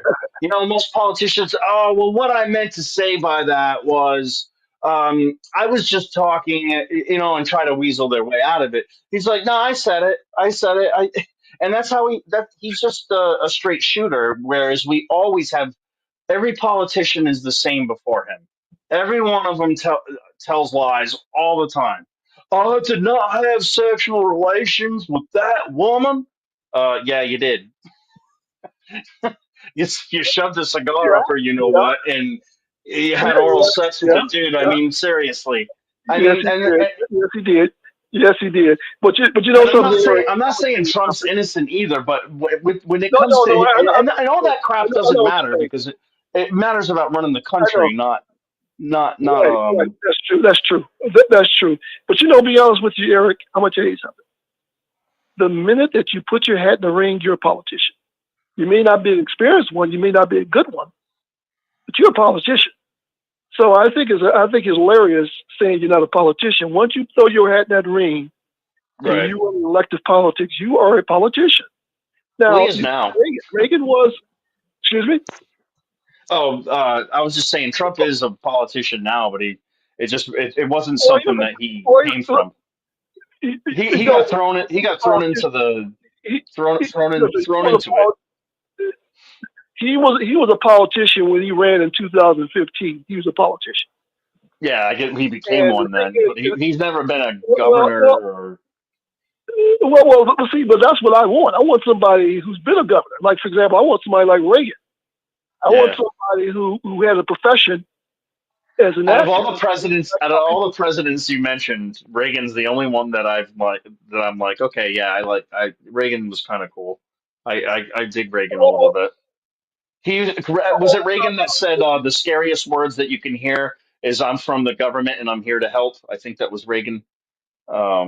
He was a little bit more connected with the people. Well, yeah. Well, here's the deal. Reagan was always political, even when he was on the Warner Brothers lot as an actor. He was always political, always. And I've told people that Ronald Reagan, you can't compare him to anybody else, Trump, anybody else, because he didn't walk off the Warner Brothers lot and run for the presidency. He first became governor. I remember he ran for governor in 1966 against Edmund Pat Brown in California. I remember that vividly. And a lot of people didn't think he had a chance. But they underestimated Ronald Reagan. Ronald Reagan was always political. And so when he beat Pat Brown in 66, they reelected him in 1970. And then, of course, he ran for president in 76 against then President Gerald Ford. He didn't make it. In 1980, he did. But he had the experience. He was an administrator for 2 terms in California. That means a great deal. Because being a governor, you're still dealing with a budget just like the president.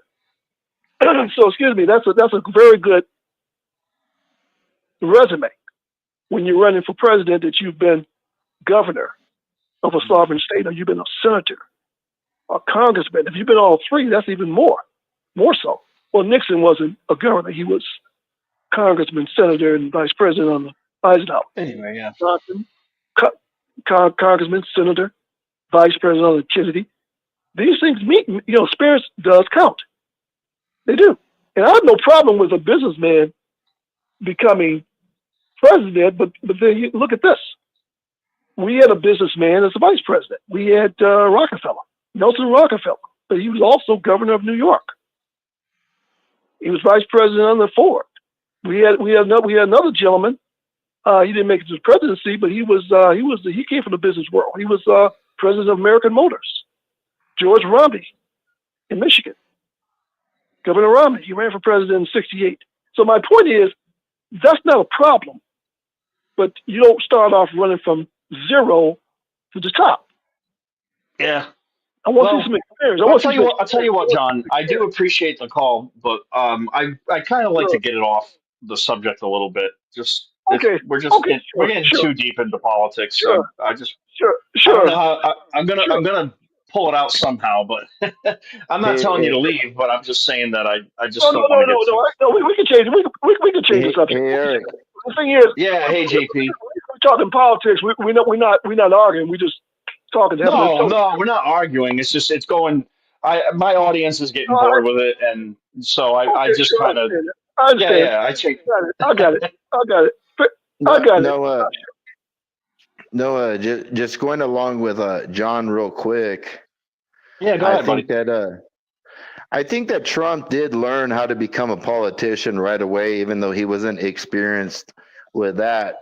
And the example that I'm going to give is, for example, when he first became president, his whole cabinet, he pretty much fired him. And I don't think people really remember this too much, but he fired his whole cabinet probably within like the first year of his administration in 2016.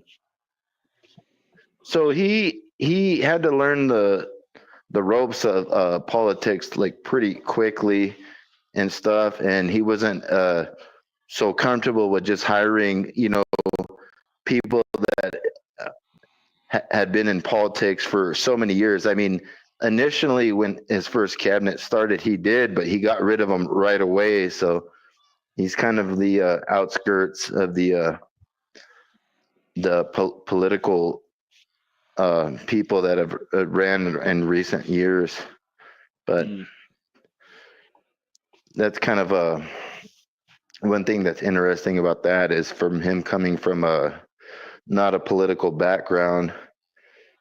I think he really so he's now that he's has been reelected now, I think he should be okay. Like he clearly knows how Washington works and all that, and he's not interested in bringing people in his administration that has a Washington politics or deep state politics involved. I think he's going to get rid of all of that, which is probably a huge risk to his life, because we haven't even come to inauguration day, but there's a lot of things that he's going to change in this government that are very unprecedented, but it's actually probably for the better. But it's going to be quite disturbing for the ones that are these kind of cronies and other people that are in Washington and have run the deep state and stuff. He's going to try to get them out. So we have to pay attention what's going on.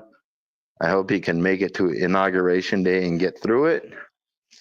But what he's trying to do is going to change the face of American politics, and it's going to change it from what we've experienced in a long time. And I think it's going to be for the better. At least that's what I think. And another thing you're mentioning tonight, which I'm going to just bring up really quick, is some of these ex-JW liberals that are speaking against people who are conservative XJWs. Like I would put myself in that category. I'm not very far to the right. Like I've talked to like Linda James before on the phone, and we've had discussions, but she knows that I'm pretty much like right down the middle, just a few steps to the right. But at the same time, um, we all have to have things that we agree with or don't agree with, and I'm not scared to say how I feel politically, even though it's a little bit more to the right. I don't think there's anything wrong with it. I'm just voicing my own personal opinion and beliefs. I'm not trying to tear down anybody, but what I've seen in the recent days, and I'm not going to name the channel, but there was this, I mean, I sent you the video the other day, and it was an You want me to name XJW who yeah, it it? No, was an I'm just kidding. XJW.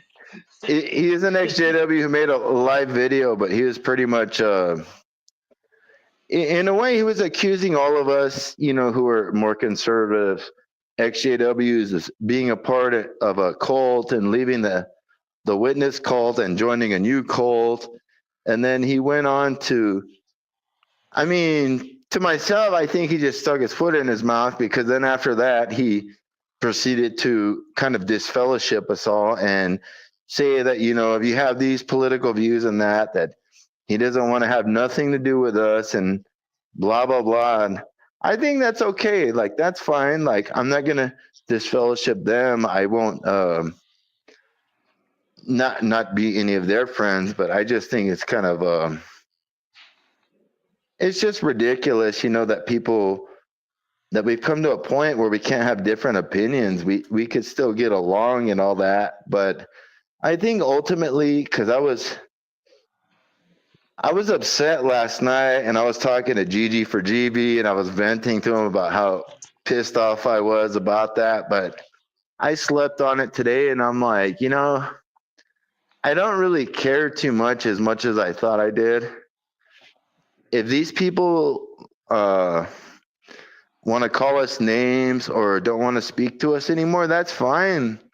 We're going to just move on, and the rest of the country is, because majority of the country voted for Trump, and this is the way the country wants to go. So if these people want to stay behind and, you know, lament over themselves or whatever, or what didn't happen, then that's fine. But yeah, I was upset a little bit yesterday, but I'm to the point now where I'm like, as XJWs, we need to just move on. And if there's other XJWs out there that are calling us names and saying they don't want to have nothing to do with us and are shunning us, which I thought was kind of ironic, because you have a guy who has an XJW channel and he supposedly stands up for human rights and all that. But then he'll and he's so against shunning and what his family did to him and his wife personally. But then he's going to turn around and just shun us just because we have a different opinion or different outlook on the world.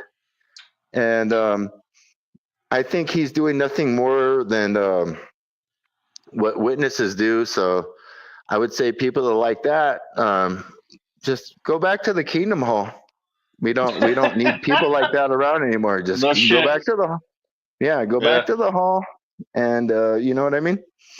Continue. You know, you believe you have the truth and all that, and there's no, you know, it's your way or the highway, and there's no room to talk or think outside of your little mind bubble. Well, go back to the Kingdom Hall. If not, shut the hell up. That's all I gotta say. Good job, man. Nah, man, we talked about that, and I think my response to you when you told me that somebody was bad mouthing us, or people that think like us.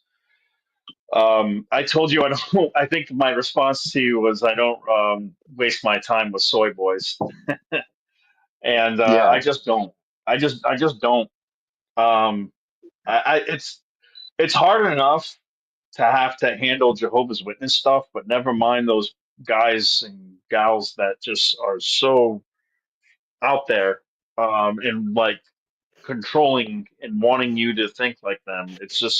It's a turnoff. It's nauseating. It's not productive, and it's what we came from, and it's ugly.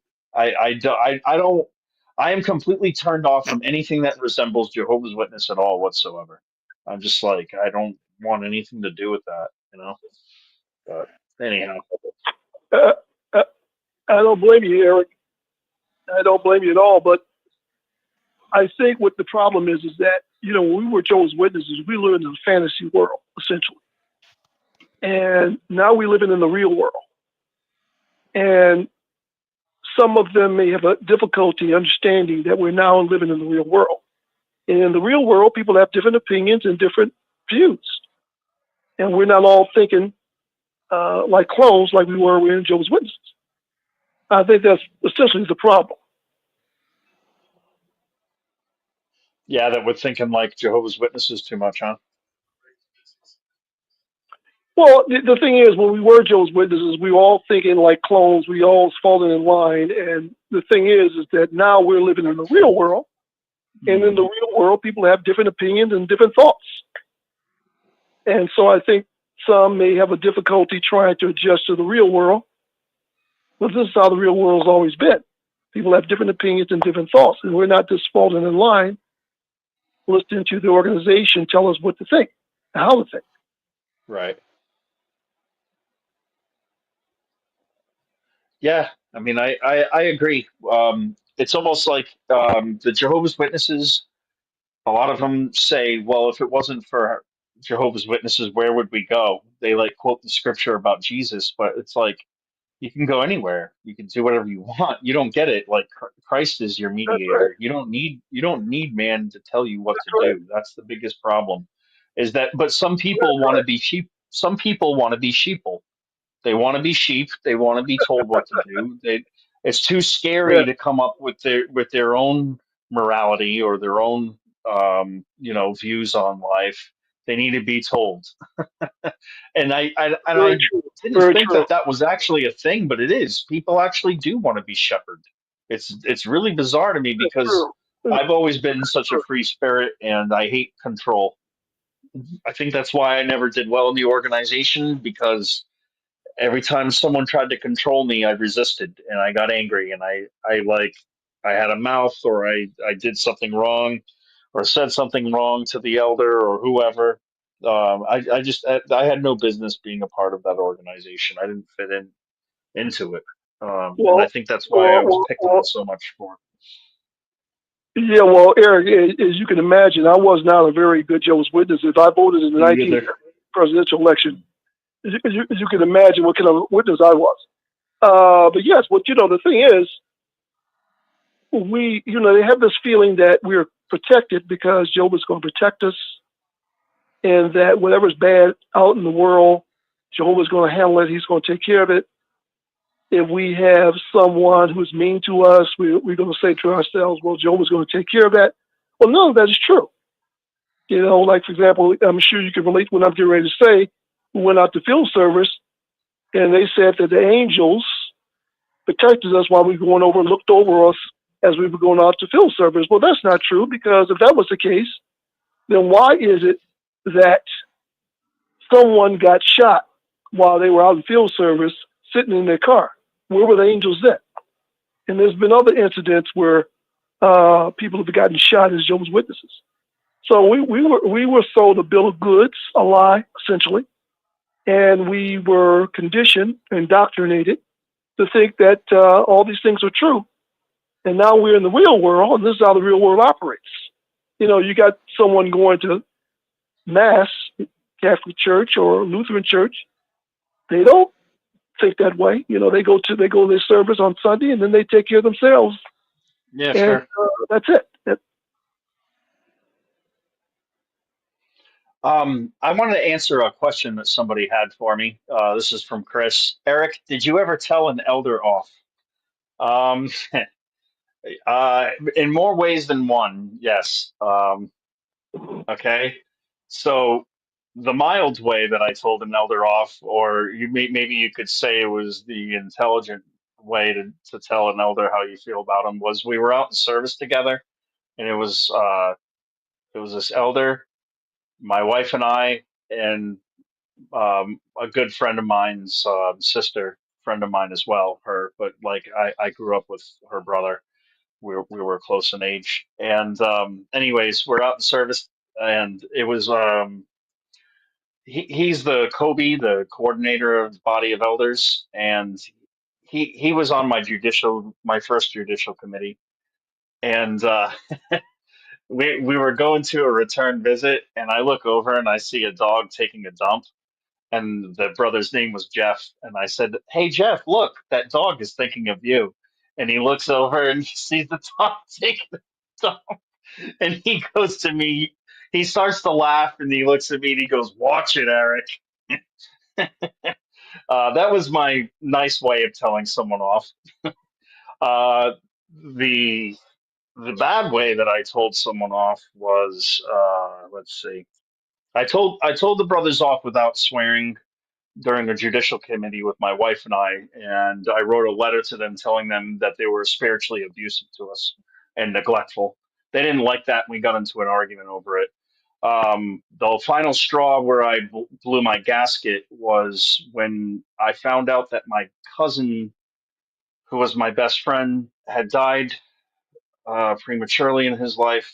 Very young man, left behind 3 kids, and we just happened to not have talked for a little while.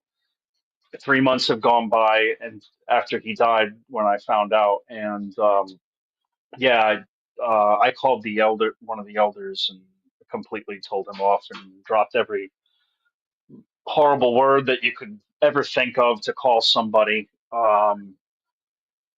And he hung up on me, and I don't blame him. Who would want that abuse? But I was completely, absolutely done with those people at that point. And I think that I was so angry that I left voicemails on every other elder that was on my committee and told them to go fuck their mothers. Sorry, I shouldn't have. I should have bleeped it out. But yeah, I completely lost it when that happened. That was the final. I completely lost all respect for them, and I know they don't have any respect for me, and they can all go to hell. But yeah, I've told them. The long story short, or short story long. I don't know how to say it, but yeah, I've told the brothers off, Chris, or the elders. They're no brother of mine. It's just, what do you? I'm not promoting to be foul or mean. It's just, what do you do when you're in a situation where you're constantly being crapped on? You know, yeah, you just get sick. Anybody gets sick of it after a while. You get sick of the abuse. I swear, these guys just get off on their power, and they get off on being able to abuse their power and make you feel like a lesser man and weaker, and uh, they don't really have any power when you think about it. All they have is the power of the congregation. That's it. You let that go, they have nothing. The moment you threaten, Sparky's on here tonight. The moment you threaten legal action, boom, they shut that f up. These guys aren't going to bother you anymore. Sounds Hey like there's a Eric, caller on. Somebody want to? Yeah, go ahead. yeah, it's JP again. Yeah, I Hey, was buddy. gonna say, like, going along with the caller John, and he was talking about certain things about what's going on politically.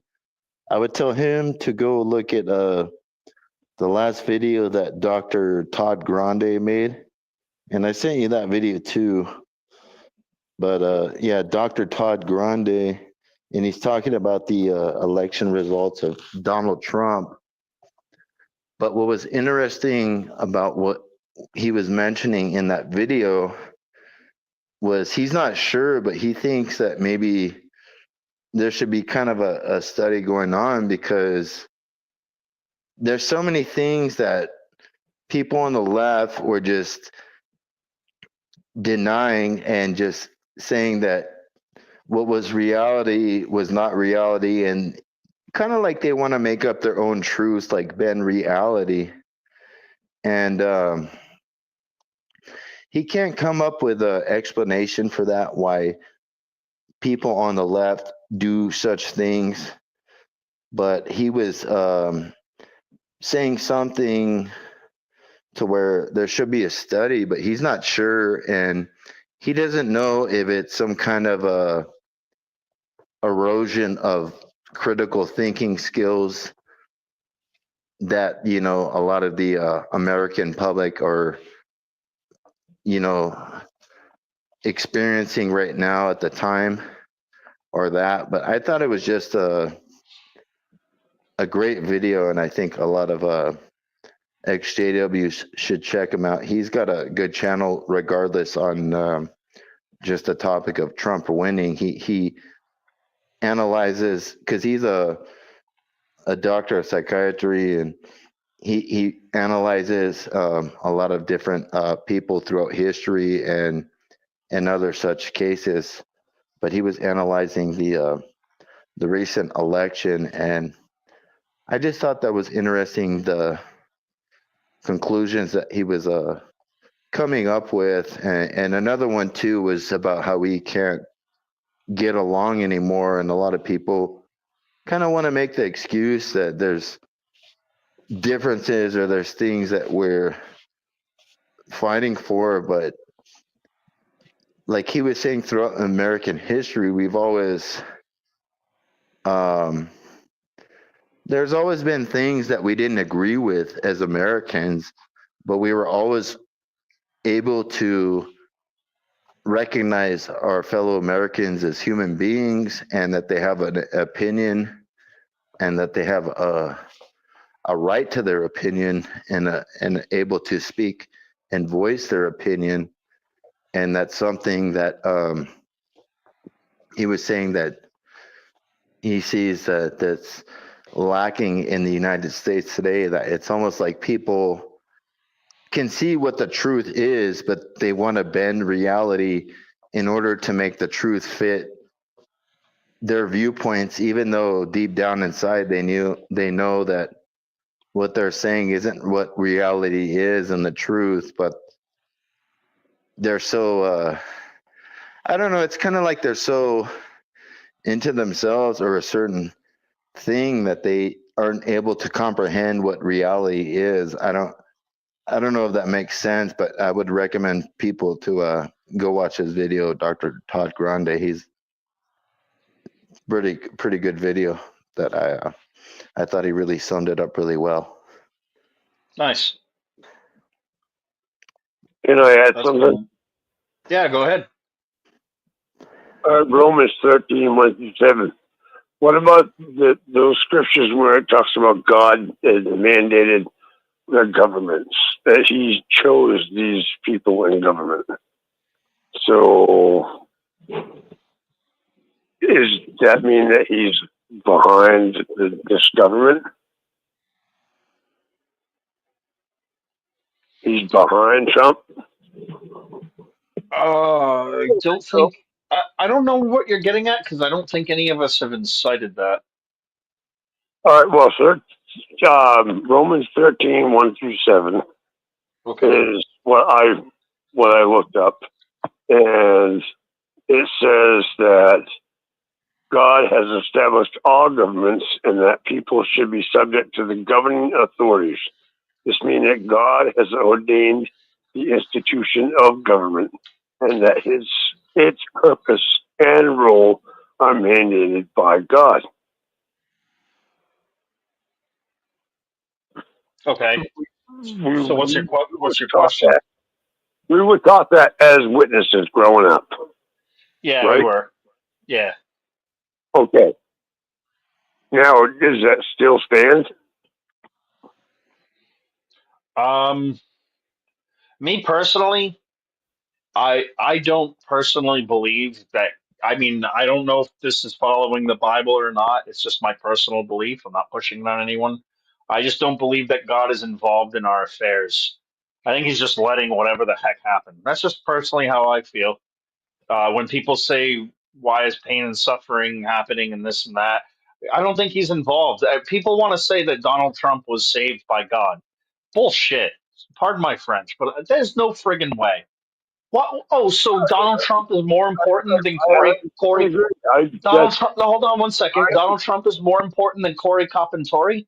See, that's why and I'm not meant trying to make it political, but it's like I think that's why God isn't involved, because I don't think he would choose one human life over another. Uh, not Well, that's not in right. this modern That's right. day. Maybe in the scriptures back in certain days when he spared David from Goliath, but this is a different. We don't live in the days of miracles, and we don't live in those kind of days anymore. And I feel like Watchtower has brainwashed us to make us think that God is That's involved and true. that we would go ahead. Very true. Very true. I agree with you 100%, Eric. Because as I mentioned a little earlier, that we were raised that when we went out in field service, that the angels watched over us. So, well, if that was the case, then why did that brother get shot and killed when he was sitting in his car Yeah. uh, in field service? Why did these people come in the Kingdom Hall and shoot people? Why did those two sisters get chopped up from El Chapo? Remember, the two That's right. sisters that That's rode up at the gangster's house. right. Well, That's he's not a right. gangster, That's right. cartel member. Yeah, I remember that. But my parents taught us when things like that happen. When I was growing up, she told us, we don't know why Jehovah doesn't intervene. That was her. That was what she said. We don't know. That was it. Yeah, But then they tell you we do know, because they contradict themselves, and they'll say, "Well, it's to prove his sovereignty and his right to rule." They always Yeah, double speak. right, It's because you're right, right. right. That's right. They've That's said right. both. They've That's said right. both things. Yeah. Yeah. That's right. That's right. But I'm gonna tell you something. I'm sure you can agree with me, Eric. I met some nice people when I was a Jehovah's Witness. I did. I met some really, really Me nice too. people, and Sure. I'm sure you can say that too. Absolutely. And I think about them. I think about them sometimes because these people were really, really sincere. They lived a very clean life. They went out in field service, but they were taken advantage of, like my mom and my dad, and all of us, quite frankly.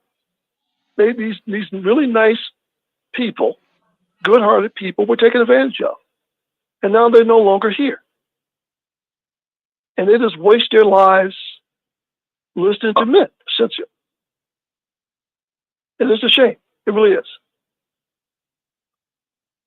I'm so glad that I was always a weak brother. Never wanted to be a ministerial servant, never wanted to be an elder. Or when I started, they didn't have the elder arrangement. That didn't come until 1972. But I never had desire to go to Bethel. I never pioneered. Never wanted to do any of those things. I just went to my meetings, went out in field service every now and then. And that was it. I'm I, so thankful for that because I think, I pioneered for 1 year, and I'm grateful for that. That's all I did. yeah, I When I never, when I when I went to, never John, scheduled. when I went to pioneer school, there's no other way to call it. I'm sitting there through it, and I'm like, this is BS. This is I didn't take any of it seriously at all.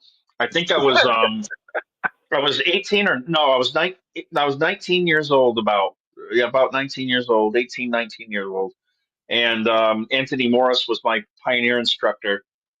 And boring, boring, boring. We had all this homework to do. And instead of doing the homework, you know what thought to myself? You know what, Eric? You're a good BS artist. What's that? You can come up with a comment. I can scan through it real quick, and then the family that I was staying with, the kid had a PS2, and we would play video games together. He's like, "What? You got homework to do?" I'm like, "Nah," and we would just play together. And I appreciated that from that guy because that was probably the best part of Pioneer School.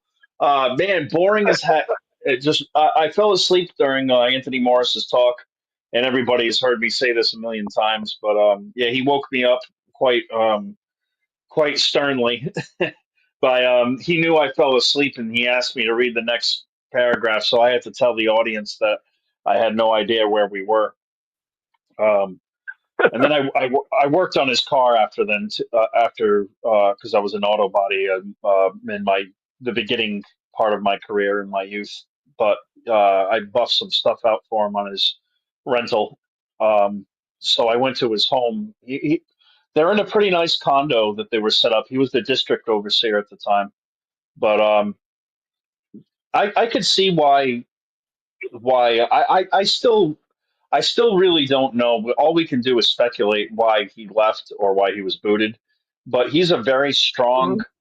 passionate man. Like he's very strong-willed and passionate about what he does, and he's not kind about it. He's kind of a bully a little bit. He probably has the most testosterone out of all the governing body members, and not in a bad way. And but he's Rhode Islanders. That's where he's from, and I'm a Rhode Islander. He was serving in Massachusetts at the time, but Rhode Mhm. Islanders hate we hate change. We hate it like unusually. I know humans don't like change as a whole, but no, New Englanders, we really, really, really hate change. Like really, like just we despise it. And I have a feeling that with all the changes going on, that he just wasn't on board with it. It's just knowing him as a person, you know. I agree. I agree with you. I think that is a reason. Of course, we'll never know. Yeah, But I really feel the way you do. I think he did not go along with the changes, and he had to go, go by the wayside. But I will say this: I am thankful that my parents taught me good things, good moral things to live by. Uh, we all got taught that as witnesses, and I've taken that from them in that regard. But then we could have learned that. good people got duped, John. That's all it is. Good people got duped. That's it. Exactly. But if we went to mass, they would have taught us to be good moral people. If we went to Lutheran church, they would have taught us the same thing. So essentially, we got something that we could have got somewhere else. Problem is, they try to control our lives, or rather, they did control our lives. And anytime someone can try to control your life, then this is a cult. No question about it. If you go to Catholic, if you go to, I got a lady friend. She goes to mass every Sunday, and I go to mass with her once or twice a month. Now we're not married, but we have relations. No one is trying to wonder whether her and I are married. They don't care. I mean, you can go Right. in there with your Everyone's boyfriend. butting out because it's between you and Jesus. Exactly. I Hey, mean, fixing my faith. How you doing, buddy? Just saying hello to someone in the comments. Hey, Vern. sure. Go ahead, John. But no, but if her and I were going to a Kingdom Hall, they would come and ask us, "Oh, you guys are Mr. and Mrs." They would wonder if we married. They would try to get in our business. No one does that at mass. You go to mass for an hour and you listen to some nice Bible commentary. It's nice and quiet, and you leave. That's it. Yep. And that's how it is with any other church. Your moral place in life is up to you personally. You don't have anybody coming No up one. to you like the witnesses would tell you, "Oh, gee, John, I haven't seen you in a while. Is everything okay? I Exactly. haven't made a meeting in Exactly. 3 weeks." Exactly. Exactly. Yeah. Exactly. Exactly. And you live in and that's the thing why I was weak, because whatever was inside of me, I wanted to live a normal life. And if you are a strong brother or sister, you're not going to live a normal life. Sure.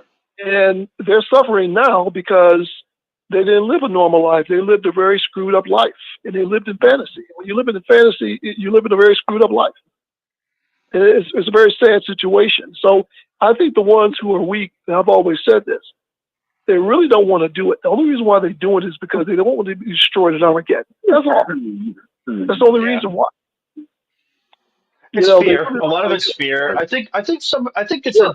a combination of fear and selfishness because the witnesses want paradise. My family wants it. They talk Yeah, about it a lot. And they've done that to them. We used to have book studies. What do you want to do when you're in paradise, and or right, what's something that you can't do right now that you want to do? And I think that's why right. they got rid of the book study, to be honest with you, because it was giving too much independent thought. I know we're getting that's a Yeah, side point, but The No, that's Watchtower just does. They don't want any. They got so greedy with control that they even are gonna take away paradise, and then they're like, "Well, we'll tell you where you're gonna live." right, right, right, right. And if you think about, I'm sure you know about this site called JW Facts, Yeah, and this young man did an excellent job explaining everything that you need to know about the Paradise Earth, Armageddon, Noah and the Ark, and all that stuff, all those stories. Just an excellent job. And if you really sure. think about it, it really doesn't make any sense. It really doesn't. I mean, you think about Noah and the Ark. I mean, if you think about it, I mean, I bought into it, but does it really make sense?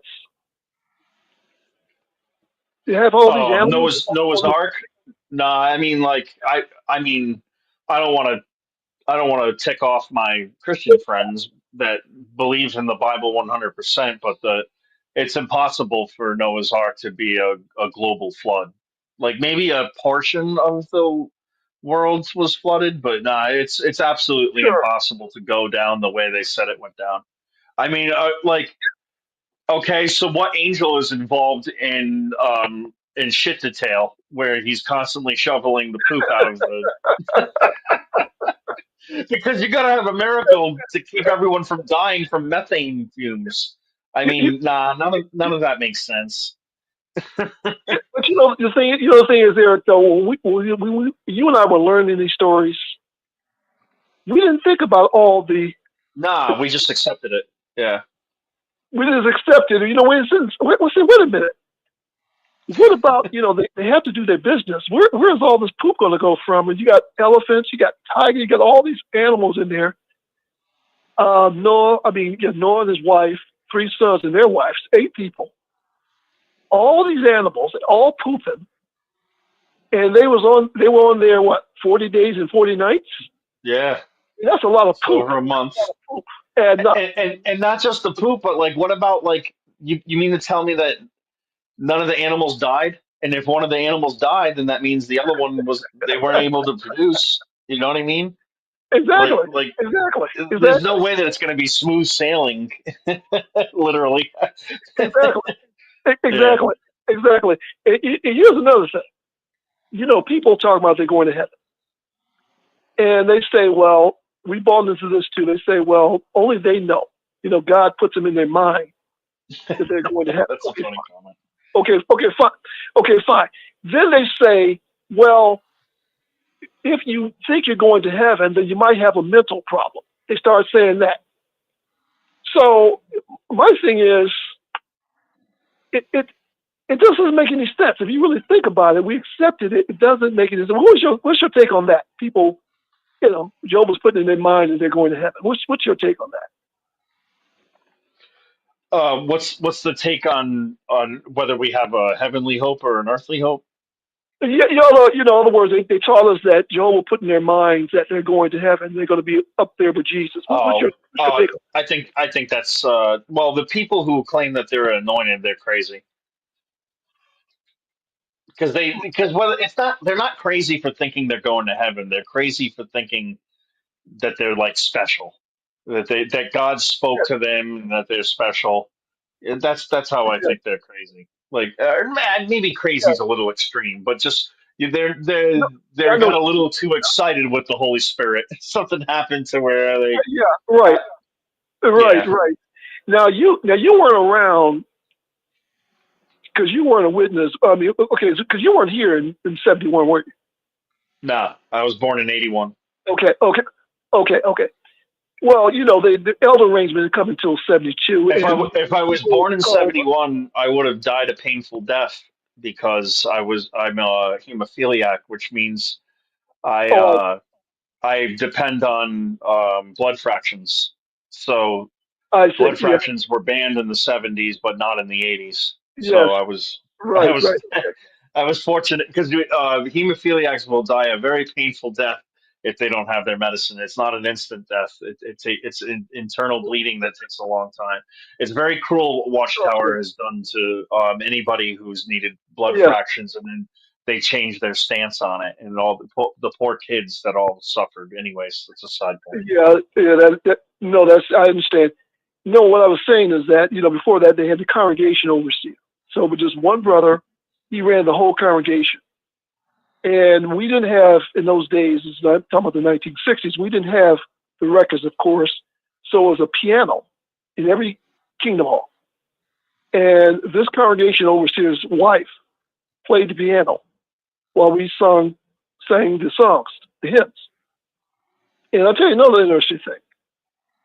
I'm not saying this is in every congregation, but in my congregation, it was a sister that came up and delivered the financials of the congregation. She came up to ask her to come up, and she No, came no and kidding.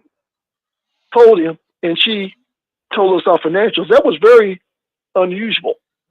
Yeah. We didn't look at it like that at that time, but it was a sister who did, not a brother.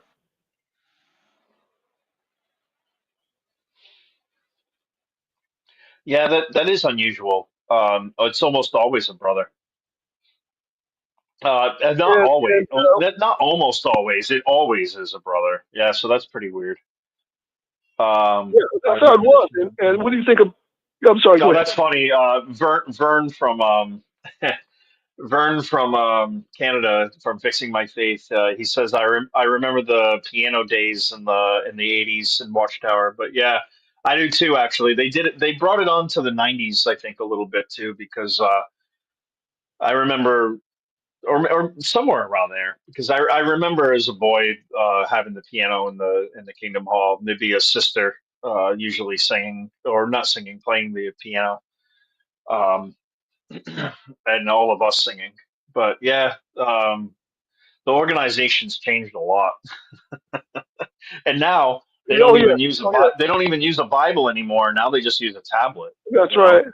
And they'll That's right. justify it and Right. say, "Oh, well, it's the same thing. It's just digital." But no, I think it's degrading a little bit, you know. Like Yeah. since that Yeah. since this book right here that I'm showing in the camera, excuse me, is sacred and the words matter and they the book says not to change the words, that you shouldn't add or subtract. Then it shouldn't be on a digital format really, if you're preaching to somebody, because that can be changed very easily. You can deceive people that way. Very I true. think I mean, yeah, the printed book can be changed too. I mean, but I don't know, there's something, you know what, the Bible, when it's in a printed book, it doesn't run out of batteries.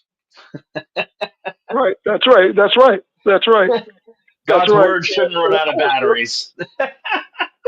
exactly, exactly. But when I found out this is all a lie, I gathered up all my Jehovah's Witness materials, put it in a garbage bag, and dumped it in the dumpster. I don't want any Watchtower material in my home. I got rid of the what they call it, the sword, the silver sword. I threw that away, and I got me a traditional Bible, King James Version Bible, because they, of course, their Bible, they changed some of the meaning and the words, and didn't want it in my home. I don't want no Jehovah's Witness material in my home. Did you do this? Yes. I see that. Yes. I see it. Yes. Yep. Did you feel the same way? Do you feel the same way, Eric? Did you get rid of all your Jehovah's Witness material of your home? No, I didn't. I kept my Revelation book, because because that book's canceled, and I studied that book when I was a teenager, and you know what? One of these days, I'm gonna find it out of a closet, and I'm gonna share it with you all.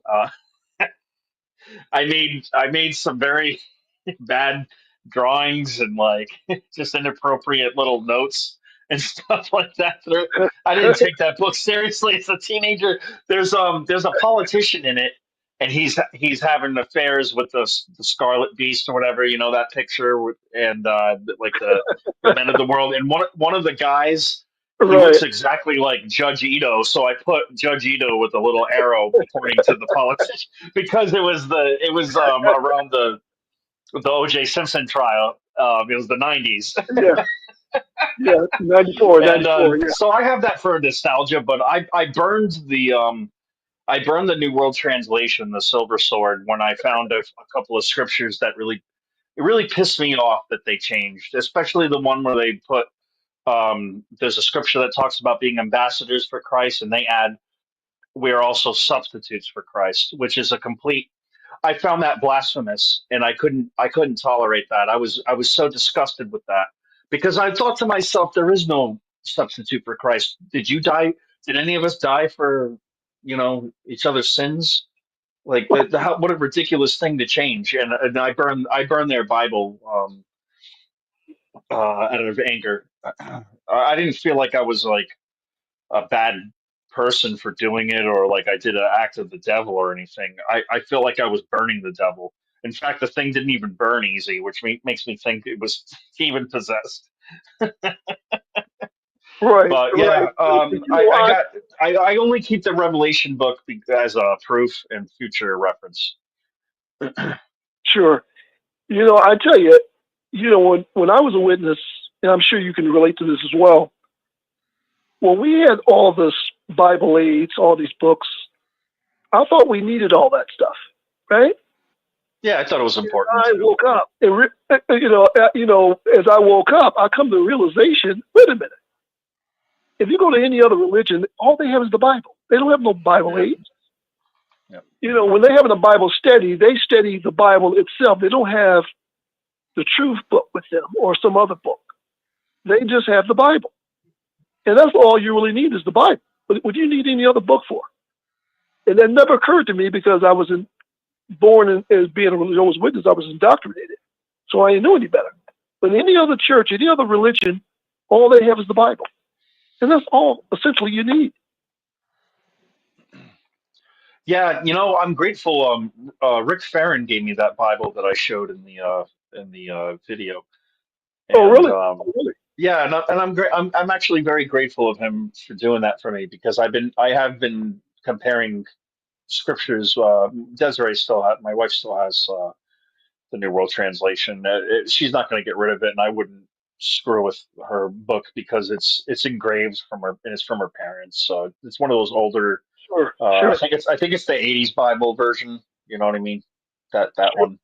You talking about Um, that black one? You talking about that black one? Yeah, well, it's not black; it's purple because it was like engraved in a special Bible. But yeah, it's based off Oh, the I see. black one, the one made in the '80s Okay, or '70s, whichever one that was. sure, I forget. sure, You know sure, what I'm talking about? Yeah. sure. Yeah, That I know one what you're that one's off saying. too, but Yeah, it's not as nearly as bad as the silver one. The silver one, they've even inserted governing body, not in the Bible, but in the into the glossary or no, what was it? Oh, into the footnotes. The footnotes they put it. right, right. It was a cleansing to get rid of all the idolization of materials. It's from Vern, but yeah, um, these men they tell us all the time to not get involved in idolatry, but their very religion, the JW.org, all of that is idolatry. It really is. They tell us not to have idols. I mean, then you have like what's the difference, right? And I think there's a big difference in a good way. But what's the difference in someone having a cross around their neck and then someone having a JW.org pin? Well, I'll tell you that cross That's true. represents Very Jesus true. at least, even though it's an idol. At least it represents Yes, Jesus. That JW.org pin represents getting in the way of Jesus' mediation to us, our mediator. exactly, exactly, exactly, exactly. You know something?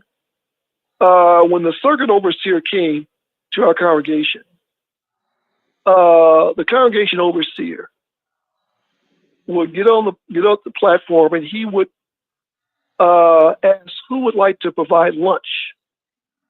The week that he's there on different days. And my mom always raised her hand to have lunch for the circuit overseer. Mhm. Uh, and sometime I come home from school and they're there, sitting down talking with my mom, him and his wife. Did your parents ever do that? Have them over for lunch? Yeah, and I like I'm the type of kid that or was the type of kid that just would like you never knew what I was gonna say. I was like a what do you call that? Like like a loose cannon, like unpredictable. You don't know. So like we're all sitting there, and I'm keeping my manners. I'm doing everything, and I looked at it in the circuit overseer is there with his wife. I forget their names. Because he was my other pioneer instructor. You have two. Russell Sheldon and Okay. his wife were in our house, and and I looked over at my parents when dinner was done, basically, and I'm like, "May I be excused?" And they're like, "Yeah, and if you can help us put away stuff," and I was fine with that. I was putting away I cleaned everything, and then I'm like, "Can I be excused again?" They're like, "Yeah," and I got the hell out of there. I just didn't want to be around. The conversation was all spiritual for the most part. It did get a Yeah. little like comical here and there, but not really. It's just Sure. pathetic Sure. comedy. Sure. Yeah, uncomfortable. Sure. I didn't really like it. Another time I did it with my grandparents too, with the circuit overseer, and um, yeah, that was murder actually for me. There was this guy named Bob. What was his name? Bob. Oh, hold on a second. Sure. Man, anybody from Rhode Island would know him, but Armadillo? No, I can't think of his name right now. This guy, he was the worst circuit overseer that we ever had in Rhode Island. We all like I hate to use the word hate, but we really did hate him. He went overtime, like not just overtime, but like if the meeting was supposed to end at like say 8:30 or 8:45, he was going to like 9, 9:15, 9:30, and this is like midweek meeting. Like, oh my gosh. Nardinillo was his last name. Nardinillo. I think it was Bob Nardinillo, but I knew his granddaughter, and it was funny because his first talk in our kingdom hall, he's like, you all may know my granddaughter. She lives around this area, Julie." And I just wanted to yell out, "We all know Julie. She's the town bike." It's like everybody's made out with Julie. I'm bringing this up because circuit overseers are just human, and they're not. Their families are human, and I know that Sure. Jehovah's Oh, sure. Witnesses act like their poop doesn't stink, but it does. Everybody's poop stinks. Oh, sure. Sure. Sure. But I tell you something. They always talk about the sisters have a hard time finding brothers. Well, I can tell you a story about three physical brothers. They all became witnesses at the same time. They shared a house together. Tommy, John, and Arthur. Tommy was the oldest. There was Arthur. There was John. And eventually, Arthur found a wife. John found a wife, but Tommy couldn't find anybody. There was no one in our congregation well, he did talk to a couple of sisters, but I don't think it panned out for him. So what he would do when we had a midweek meeting, he would go and find a circuit assembly to go to look for a sister. Matter of fact, I asked John. I said, "Where's Tommy tonight?" And he said, "Well, Tommy's going fox hunting." I said, "He's going fox hunting," and he said, "Well, he's going looking for a sister." Yeah, yeah, Anyway, because we called them. There was a guy that called them foxes in Rhode Island, so I knew exactly what you were talking about. Frank Fody, the fox finder. That was an elder's nickname. right, right, right, right, right. So anyway, I mean, he really, really was trying to find a sister. Yeah. What to marry? So anyway, it was a couple of sisters that he went out with and went out field service with, but nothing panned out. Anyway, there was an elder there, him and his wife, and he was friends with him and his wife. And I had left the congregation and was going to another congregation. Well, I heard after about a year or so, someone had told me that Tommy got with this elder's wife. She divorced the elder, married Tommy, and they walking arm in arm together in the Kingdom Hall. And the brothers pulled them aside, said, "Don't be so lovey-dovey because you don't want to give reproach on the congregation." Well, that was something. That was a big thing. That was something.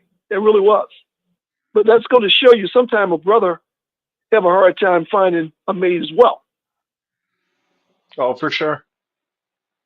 El Paisano Patriot asks, "Have you ever seen a gay circuit overseer?" I have not seen a gay circuit overseer, but I was really good friends with a gay elder. Now, this elder is not technically gay. He's married to a woman, but everybody knows he's gay. I don't even know if he knows he's gay, but he just I don't know. He's flamboyant as hell. And I'll tell you what, my cousin, he was a ministerial servant, and he was gay, and he's gay as gay, like he's fellowship Wow, now. wow, So yeah, there's definitely wow. homosexuality. A circuit overseer gay, I'm sure it's happened, but hell, there's Bethelites that are gay. So yeah, I'm sure there's been a That's gay true. circuit overseer. Just not my Wow, knowledge. wow. Yeah, I think that I was reading the story about Tommy, this brother Tommy, that if he was not constricted to being a Jehovah's Witness, that he could have found him a girlfriend somewhere. But he was constricted to find a sister in the congregation, not in the congregation, but in the organization. Hmm. And he was unsuccessful. But if he was allowed to, date a woman who's not a Jehovah's Witness, I'm sure he could have found somebody sooner. He didn't have to hook up with the elder's wife and get in a situation. Woof. And that's another bad thing about the organization. They limit your choices of mates. That you have to marry a Jehovah's Witness. Not just that, but the dating That's another. process too. The dating process is Yes, all of it. All of it together is just a yes, bad combination of for it disaster. is. It is. It is. And then, like you said, getting married too young too. That's another thing they push. But That's true. that's a lot of Very true. religion, getting married too young. It's also just a lot of mistakes that youngins make when they get Sure.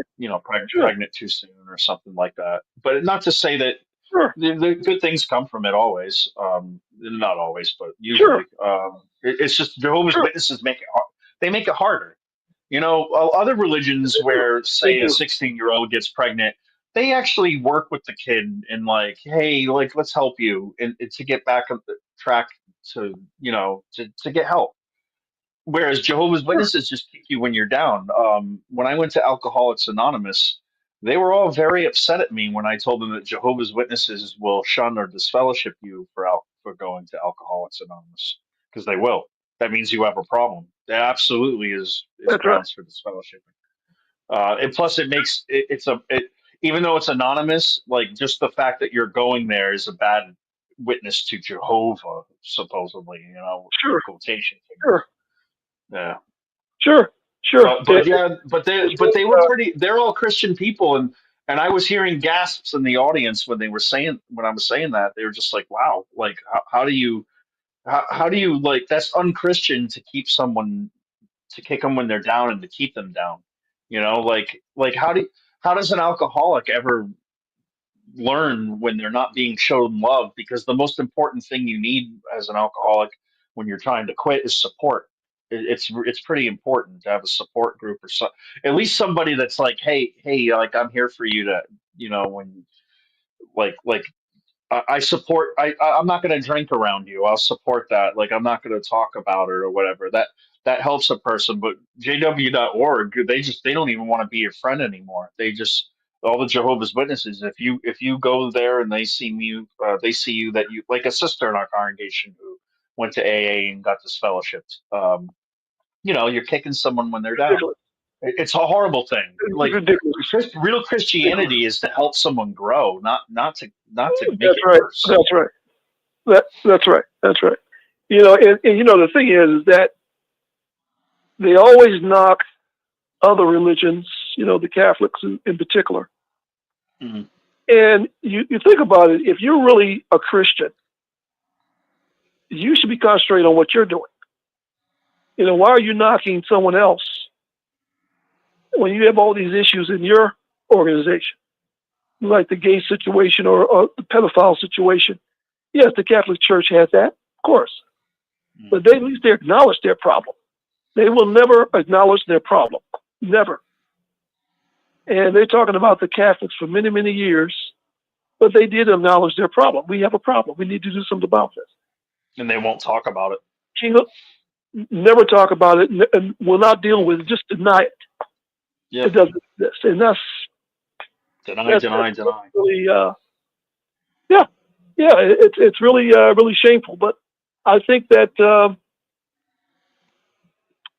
tell you something. I'm sure you're going to agree with me. If I was an adult and they came to my door, I would not want to join Jehovah's Witnesses at all. I think it takes a special type of person to become a Jehovah's Witness. I really do. I don't think most people would want to be one. What's your take on that? Well, to quote my cousin-in-law, right? So my cousin's husband, he looked me in the eyes one time and he said, "You know, Eric, to be a Jehovah's Witness, this lifestyle is just not for everybody. Not everybody can do it." And I find that funny coming from him because he's such a hypocrite. See, now he's not an elder, but he's in the good old boys club because he's friends with elders and he can do no wrong. Now, my cousin has smoked pot quite a bit at one point. Then he got older and realized that it's not really his thing at all. At all. Like he just doesn't like it. It's not his thing like it is for me. However, he does like smoking cigars and occasionally he really likes cigars and he occasionally likes to gamble. But he'll never get this fellowship, but I get this fellowship for those things. And there's a lot of that I even like had friends of mine that had elder dads, and even though my dad and my grandfather died an elder, I never got I wasn't in the club. I didn't get protected. I don't know. Maybe I don't know why. Uh, Probably my mouth. Probably when I saw injustice, I would say something. I was very quick to talk. I was very quick to give my opinion.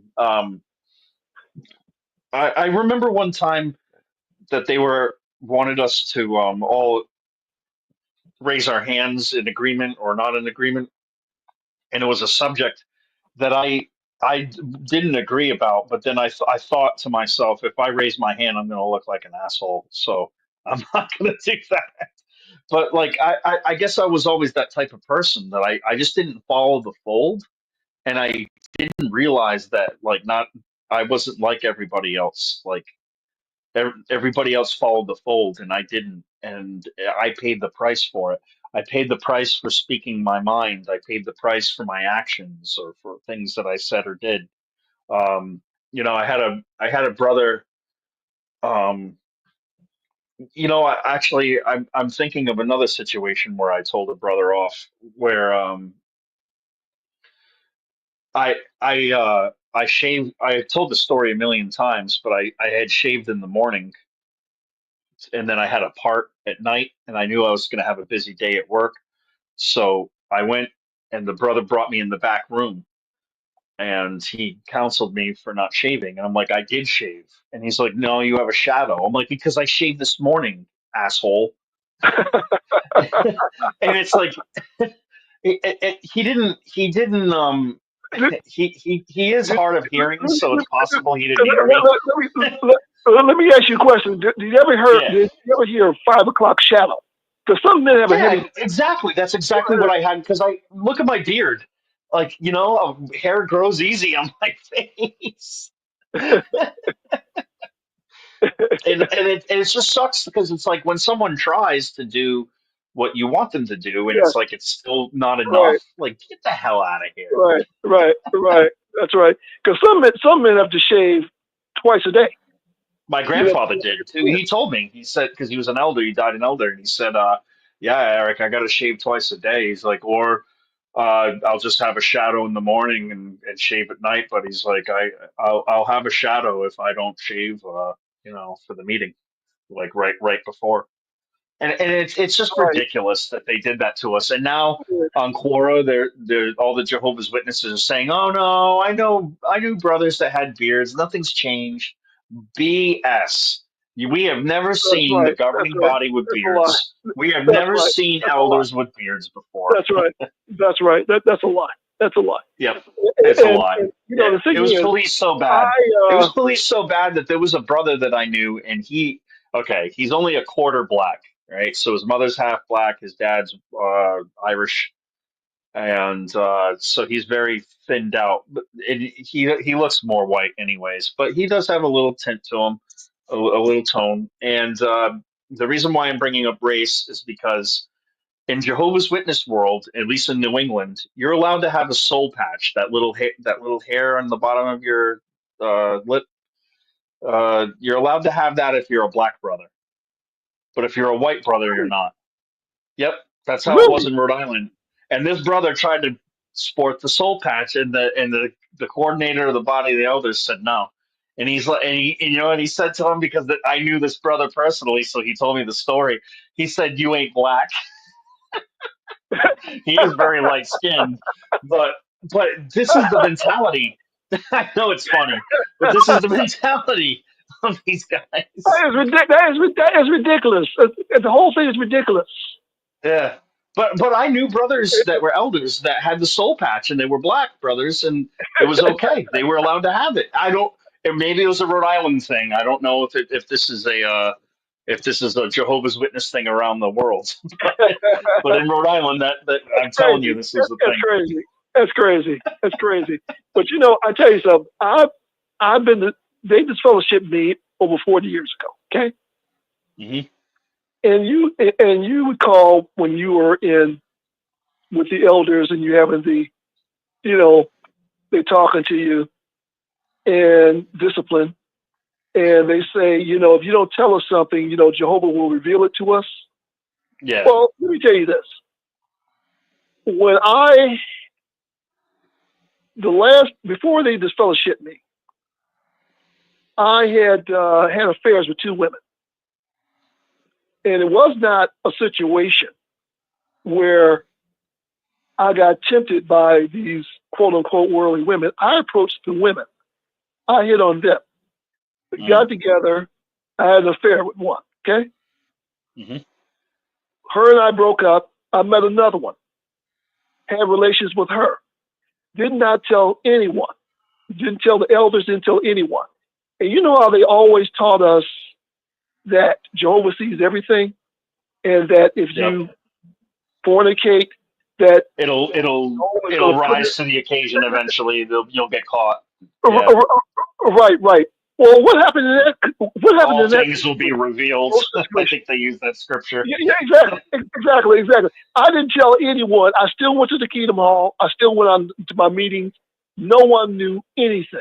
So what happened in that situation? You know, I didn't think about this until after I woke up, and I said to myself, "Well, what happened to these two occasions where I had relations with these two women?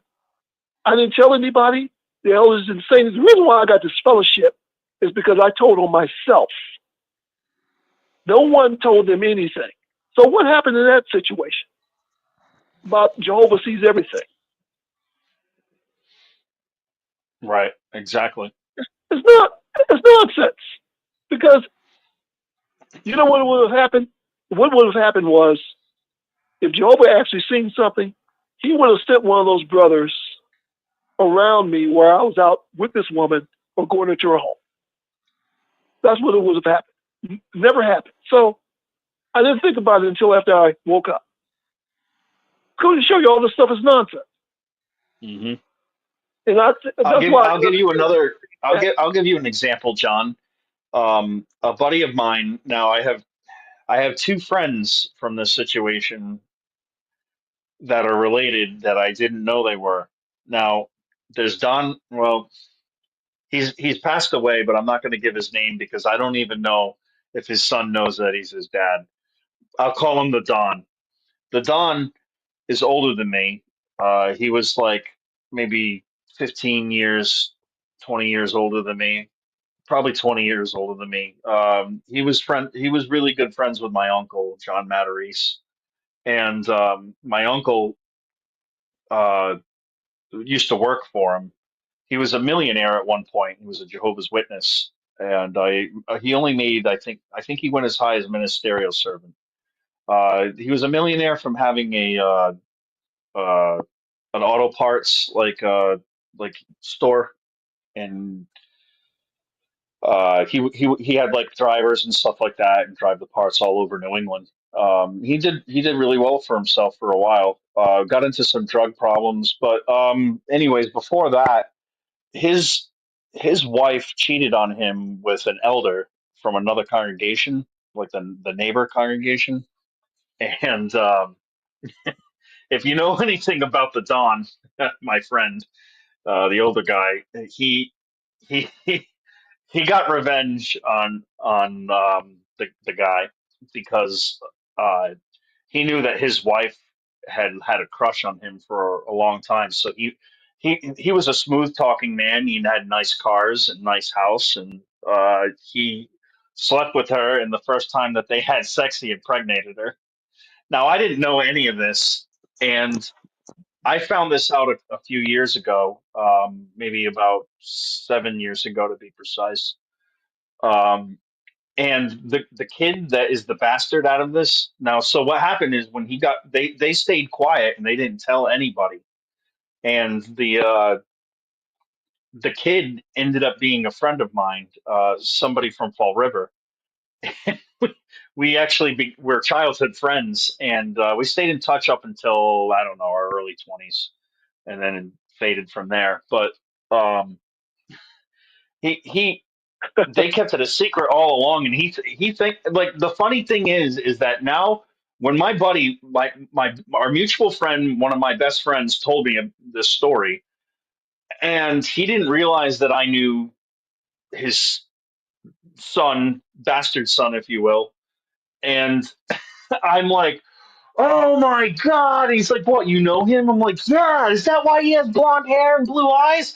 Because everybody in the family has brown hair, dark features, like they're all like real Italian looking, and this kid's Irish as hell looking, like blonde hair, blue eye. They're all introverted. This kid's wicked extroverted, and I'm just like, holy crap! They kept it a secret all this time. So these things are happening. To go along with what you're saying, people are just Sure, they're, yeah. I sure. mean, these things are happening in the congregation. Think about that. A Jehovah's Witness does something like this. It's bad enough in the world when it happens, right? It's Sure, shameful or whatever, or hard for the sure, families that are all affected by it. But you bring the Jehovah's Witness involved with it, there's no way you're going to ever want to deal with that. So they just buried it. sure. Oh, sure, But sure. yeah. Hey, Oh, so hey. Before we keep going, we got Rick Farron here back in the studio. Did you want to wrap things up, Rick? Or are you about ready to go? Well, I mean, if you feel like you want to go another, 15 minutes or so, go ahead, Eric. Well, I'll tell you what. If John's got anything else to say, we'll go on that for a couple minutes, and if not, we'll wrap things up. What do you think, John? Well, yeah, go ahead. Yeah. yeah, I was always going to say that. It's going back to what you said earlier. That really, when you think about, Jehovah God intervening with our lives, is going to show you, with your example in mind, is that you have to really question that. And this is something we were ingrained to us in our heads when we were young, that he sees everything and does the thing. And again, it goes back to what I was saying about my affairs. Why did not no one found out about it? No one found out about anything. So it goes what you were saying earlier, that you really have to question that. You really have to question that, because it wasn't true. It just simply wasn't Yeah. true. Yep. I agree.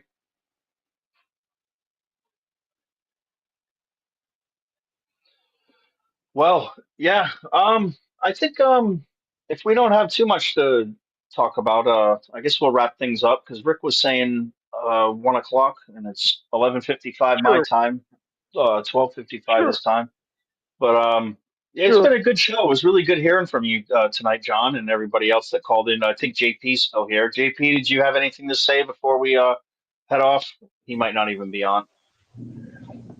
No, I don't got nothing to say, man. I just want to say thank Rick Farron for letting you have your show tonight. That's about it. Yeah, thank you, Rick, and thanks, JP, for supporting us. And thank you all. Love you, everybody. Yeah, 12:55 here in Massachusetts. Gigi, you're not in Massachusetts, or is that not the Gigi I'm thinking of? It could be another Gigi. But yeah, thanks, Rick, for letting us come on, and I think we had a good show tonight. I love you, everybody. You know, we here at Awakening after the Watchtower. I just want to try to give everybody a voice and a chance to, you know, get something off their chest, or just listen to somebody like myself. I don't know why you would. I get sick of myself talking. But I love you all, and thank you all for coming on. And Rick, thank you so much. And we'll say hello to Susan for me, and have a good night, everybody. Well, that's good, Eric. I'm glad you're doing better, and we thank all the people for coming in tonight. So you guys just keep standing tall, keep waving that flag. Eric, we'll see you in 2 weeks. Thank you very much for being part of the program tonight. Thank you, everyone. We'll see you next week. Thank you. Bye. Yep. Bye bye.